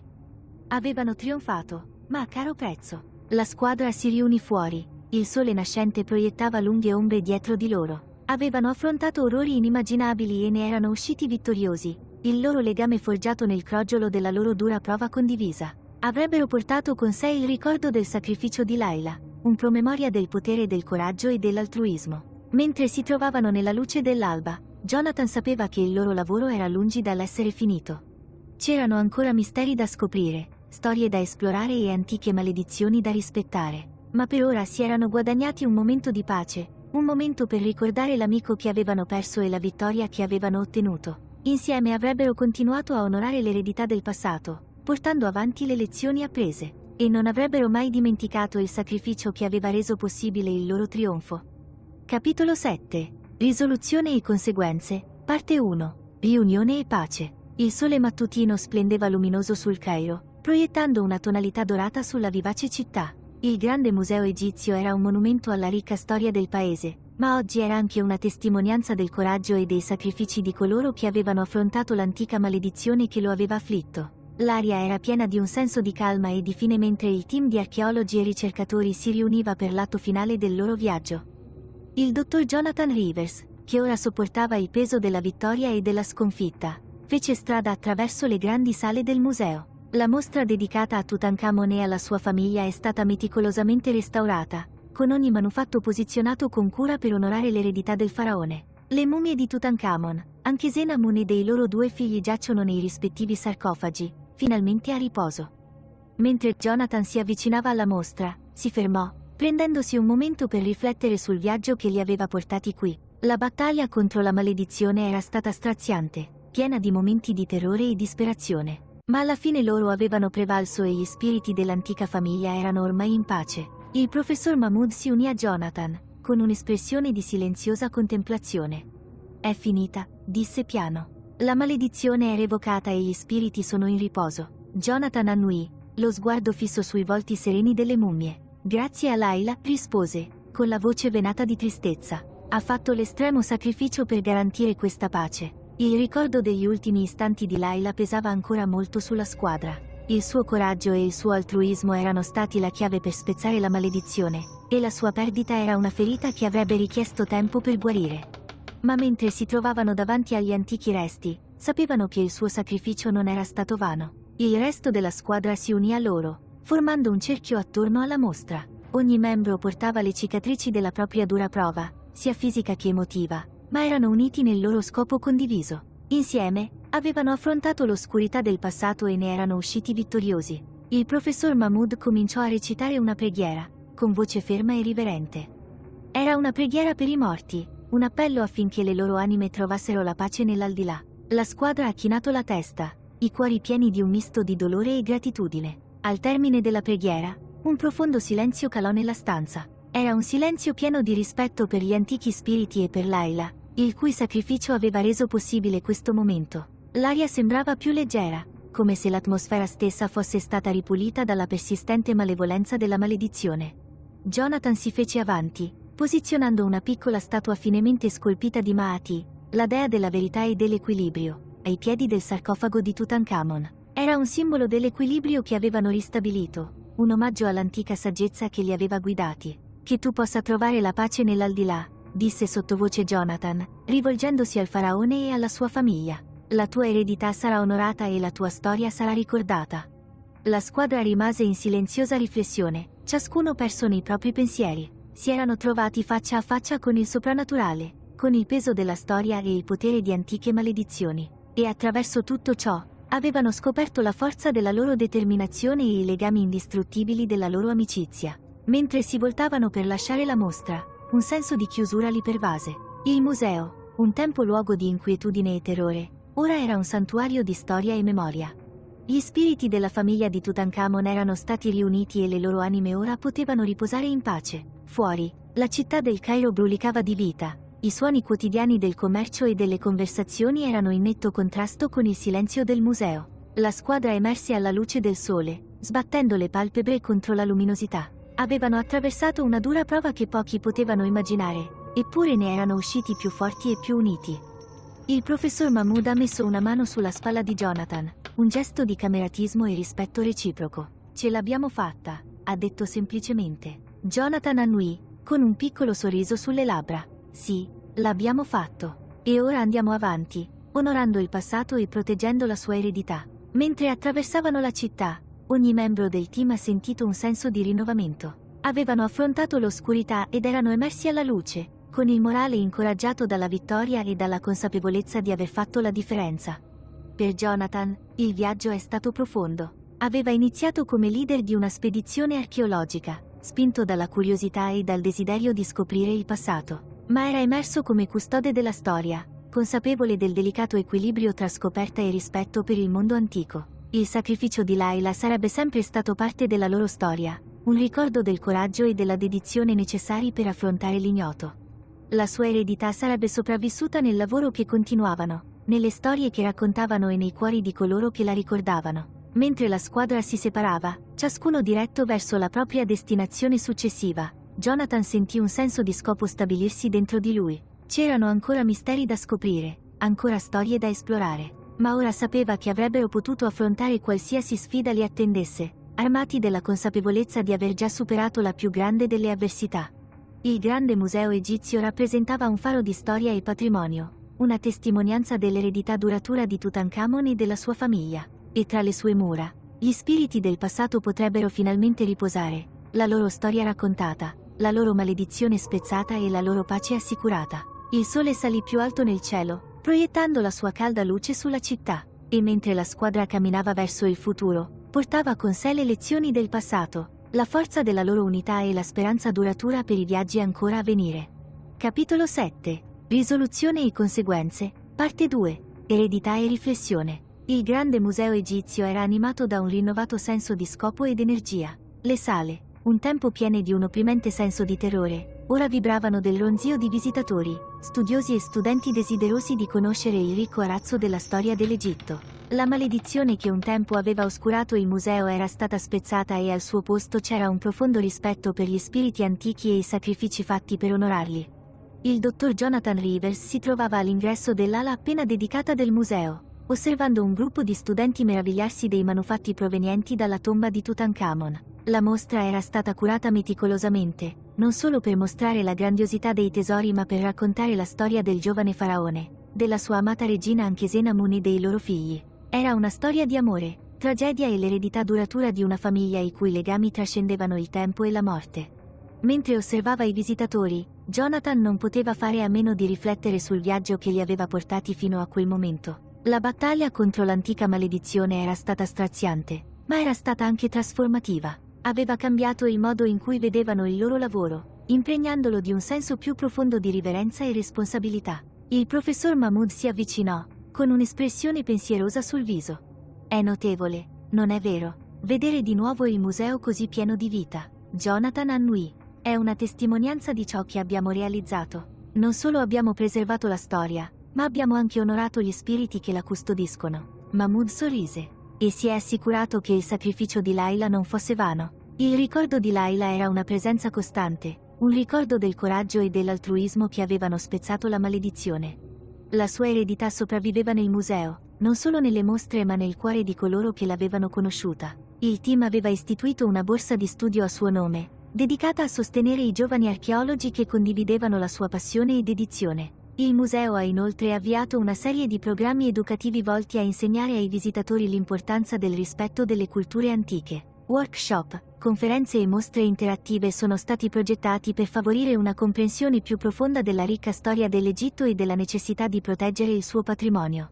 Mentre attraversavano la mostra, Jonathan e Mahmood furono raggiunti da diversi membri del loro team. Ognuno ha portato le proprie riflessioni sul viaggio e sulle lezioni apprese. Per loro il museo era più di un semplice luogo di lavoro, era un simbolo delle loro esperienze condivise e del legame che avevano forgiato attraverso le avversità. La dottoressa Nadine Carter, capo conservatrice della squadra, si è fermata davanti a una teca contenente le statue di Tutankhamon e Ankhesenamun.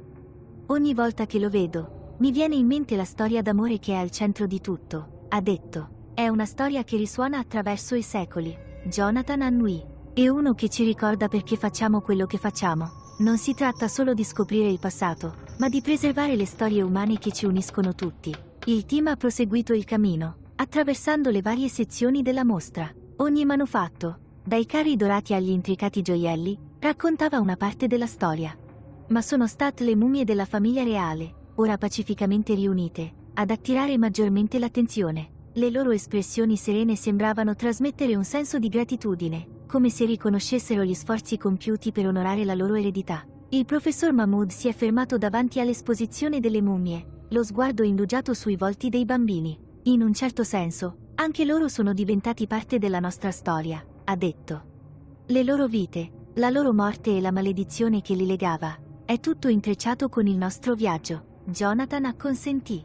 Ed è una storia che continuerà a essere raccontata, ispirando le generazioni future a rispettare e proteggere il nostro patrimonio comune. Mentre la giornata volgeva al termine, il team si è riunito nel cortile del museo per una piccola cerimonia. È stato un momento per onorare i loro risultati e per riflettere sul percorso che li attendeva.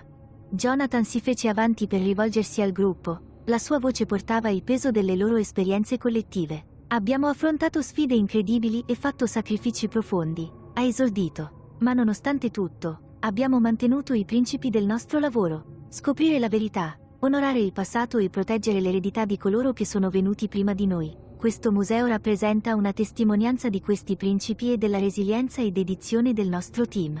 Guardò i volti dei suoi colleghi, ognuno dei quali rifletteva il viaggio che avevano condiviso. Abbiamo imparato che la storia non è solo questione di artefatti e date. Riguarda le storie, le persone e le connessioni che ci legano. Mentre andiamo avanti, portiamo con noi queste lezioni, assicurandoci che il nostro lavoro continui a onorare e rispettare il ricco arazzo della storia umana. La cerimonia si è conclusa con un momento di silenzio, un omaggio a Layla e a tutti coloro che hanno contribuito al loro viaggio. Mentre il sole tramontava sul Cairo, la squadra sentiva un rinnovato senso di scopo. Avevano affrontato l'oscurità e ne erano emersi più forti, i loro legami indistruttibili, la loro determinazione incrollabile. Nei giorni e nelle settimane che seguirono il museo fiorì. Visitatori da tutto il mondo sono venuti per vedere i tesori di Tutankhamon, per conoscere l'eredità del faraone e per ascoltare l'incredibile storia della squadra che aveva affrontato un'antica maledizione. I programmi educativi si espansero, promuovendo una nuova generazione di archeologi e storici dediti alla conservazione del patrimonio egiziano. Jonathan ha continuato il suo lavoro con un senso di soddisfazione. Ha tenuto conferenze, scritto articoli e fatto da mentore a giovani studiosi, sottolineando sempre l'importanza del rispetto e della riverenza per il passato. La storia del loro viaggio divenne una pietra angolare dei suoi insegnamenti, un promemoria del potere della storia e dell'eredità duratura di coloro che cercano di scoprirne le verità. Anche il professor Mahmood ha ritrovato un rinnovato senso di scopo. Ha collaborato con musei e università, condividendo le loro esperienze e sostenendo la conservazione del patrimonio culturale. Il suo lavoro lo ha portato in giro per il mondo, ma il suo cuore è rimasto legato al museo e al team che era diventato la sua seconda famiglia. La dottoressa Nadine Carter e il resto del team hanno continuato i loro sforzi di ricerca e conservazione, sempre consapevoli delle lezioni apprese.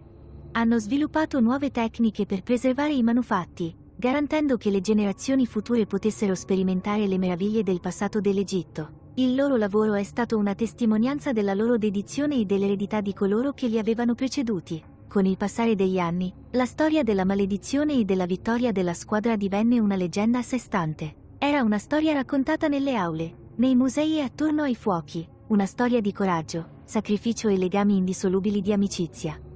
Era una storia che ricordava alle persone il potere della storia e l'importanza di preservarla per le generazioni future. Il grande museo egizio rappresentava un faro di quell'eredità, un luogo dove passato e presente convergevano, dove la storia non veniva solo ricordata ma venerata. E tra le sue mura, gli spiriti di Tutankhamon e della sua famiglia trovarono la pace eterna, la loro storia raccontata, la loro eredità onorata. Per Jonathan e il suo team il viaggio è stato trasformativo. Avevano affrontato l'ignoto, si erano confrontati con antichi poteri ed erano emersi con una comprensione più profonda del mondo e del loro posto al suo interno. La loro storia era una testimonianza del potere duraturo dell'amore, della resilienza dello spirito umano e dell'importanza di onorare il passato. E così, mentre il sole sorgeva e tramontava sul Cairo, il museo continuava a prosperare, una testimonianza vivente dell'eredità di Tutankhamon e del team che aveva scoperto la sua storia. Si trattava di un'eredità destinata a durare, ispirando le generazioni future a ricercare il passato, a onorare le sue storie e a proteggere i suoi tesori. Epilogo. Le sabbie del deserto dell'Egitto, eterne e immutabili, sussurravano antichi segreti sotto la luce dura e dorata del sole di mezzogiorno. Queste sabbie avevano visto la nascita e la caduta di imperi, testimoniavano la grandezza dei faraoni e nascondevano i misteri delle epoche passate. Tra questi segreti c'era la storia di Tutankhamon, un giovane faraone la cui eredità si era intrecciata con il mondo moderno in modi sia meravigliosi che terrificanti. Il grande museo egizio, oggi simbolo di resilienza e rispetto per la storia, si ergeva orgogliosamente in questo scenario senza tempo. All'interno, visitatori provenienti da tutto il mondo vagavano per le sue sale, meravigliandosi delle reliquie di una civiltà che un tempo fioriva sulle rive del Nilo. La mostra dedicata a Tutankhamon, Ankhesenamun e ai loro figli era un punto focale, attirando i curiosi sulla vita del faraone e sulla storia inquietante della maledizione che un tempo aveva afflitto il museo. Il dottor Jonathan Rivers, ora una figura rinomata nel campo dell'egittologia, stava in silenzio nella galleria principale della mostra. I manufatti, disposti meticolosamente, raccontavano la storia non solo di un re ma di una famiglia legata dall'amore e dalla tragedia. I suoi occhi indugiarono sui volti sereni delle mummie riunite, le loro espressioni finalmente in pace. Il viaggio fino a questo momento è stato arduo, pieno di pericoli e sacrifici, ma è stato anche profondamente trasformativo. Accanto a lui, il professor Mahmoud Elamin osservava la stessa scena, i suoi pensieri rispecchiavano quelli di Jonathan. Avevano fatto molta strada da quei primi giorni di eccitazione e paura, scavando nella sabbia per scoprire la tomba di Tutankhamon. La maledizione che un tempo incombeva su di loro, oscura e minacciosa, era stata spezzata, lasciando dietro di sé lezioni che andavano oltre l'ambito accademico. Aveva insegnato loro il rispetto, l'umiltà e il potere della storia. Il museo ha prosperato da quando la maledizione è stata spezzata, diventando un faro di educazione e conservazione. La borsa di studio a nome di Laila aveva già aiutato numerosi giovani archeologi a perseguire la loro passione, assicurando che la sua eredità sopravvivesse nei cuori e nelle menti di coloro che seguirono le sue orme.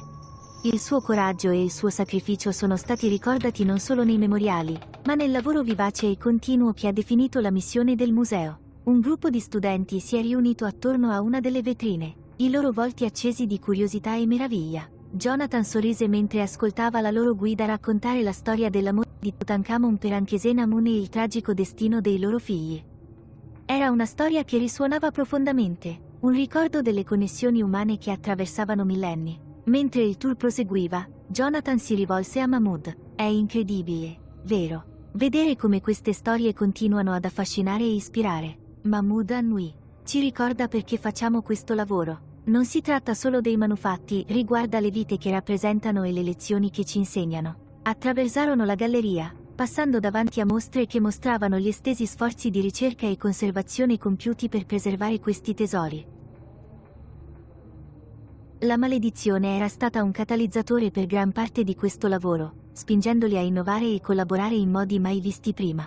Li aveva avvicinati come una squadra, creando legami che sarebbero durati tutta la vita. In un angolo tranquillo del museo si stava preparando una nuova mostra. Era dedicato agli eroi moderni che avevano affrontato la maledizione e avevano trionfato. Le foto della squadra, inclusa Layla, sono state esposte insieme agli artefatti del loro viaggio. È stato un toccante promemoria del costo umano delle loro scoperte e del coraggio che li aveva aiutati a superare i momenti più bui.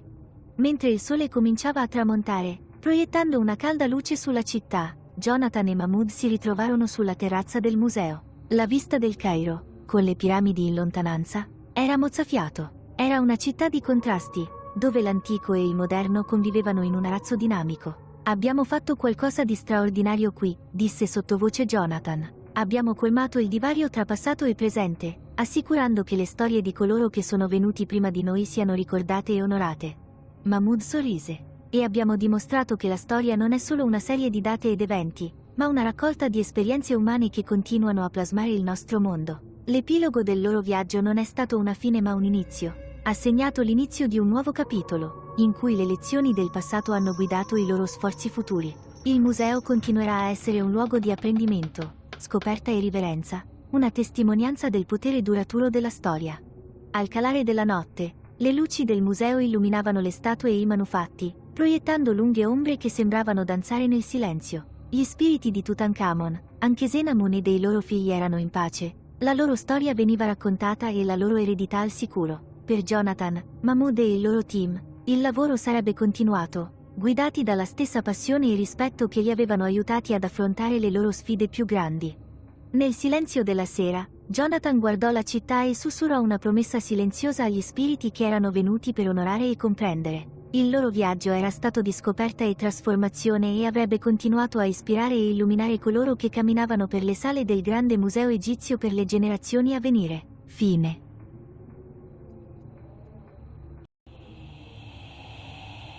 Grazie per esserti sintonizzato sul nostro podcast. Se ti è piaciuta la nostra esplorazione di fantasmi, creature mitiche e leggende metropolitane, condividila con i tuoi amici. Non dimenticare di iscriverti per episodi più emozionanti. Alla prossima, miei amati ascoltatori.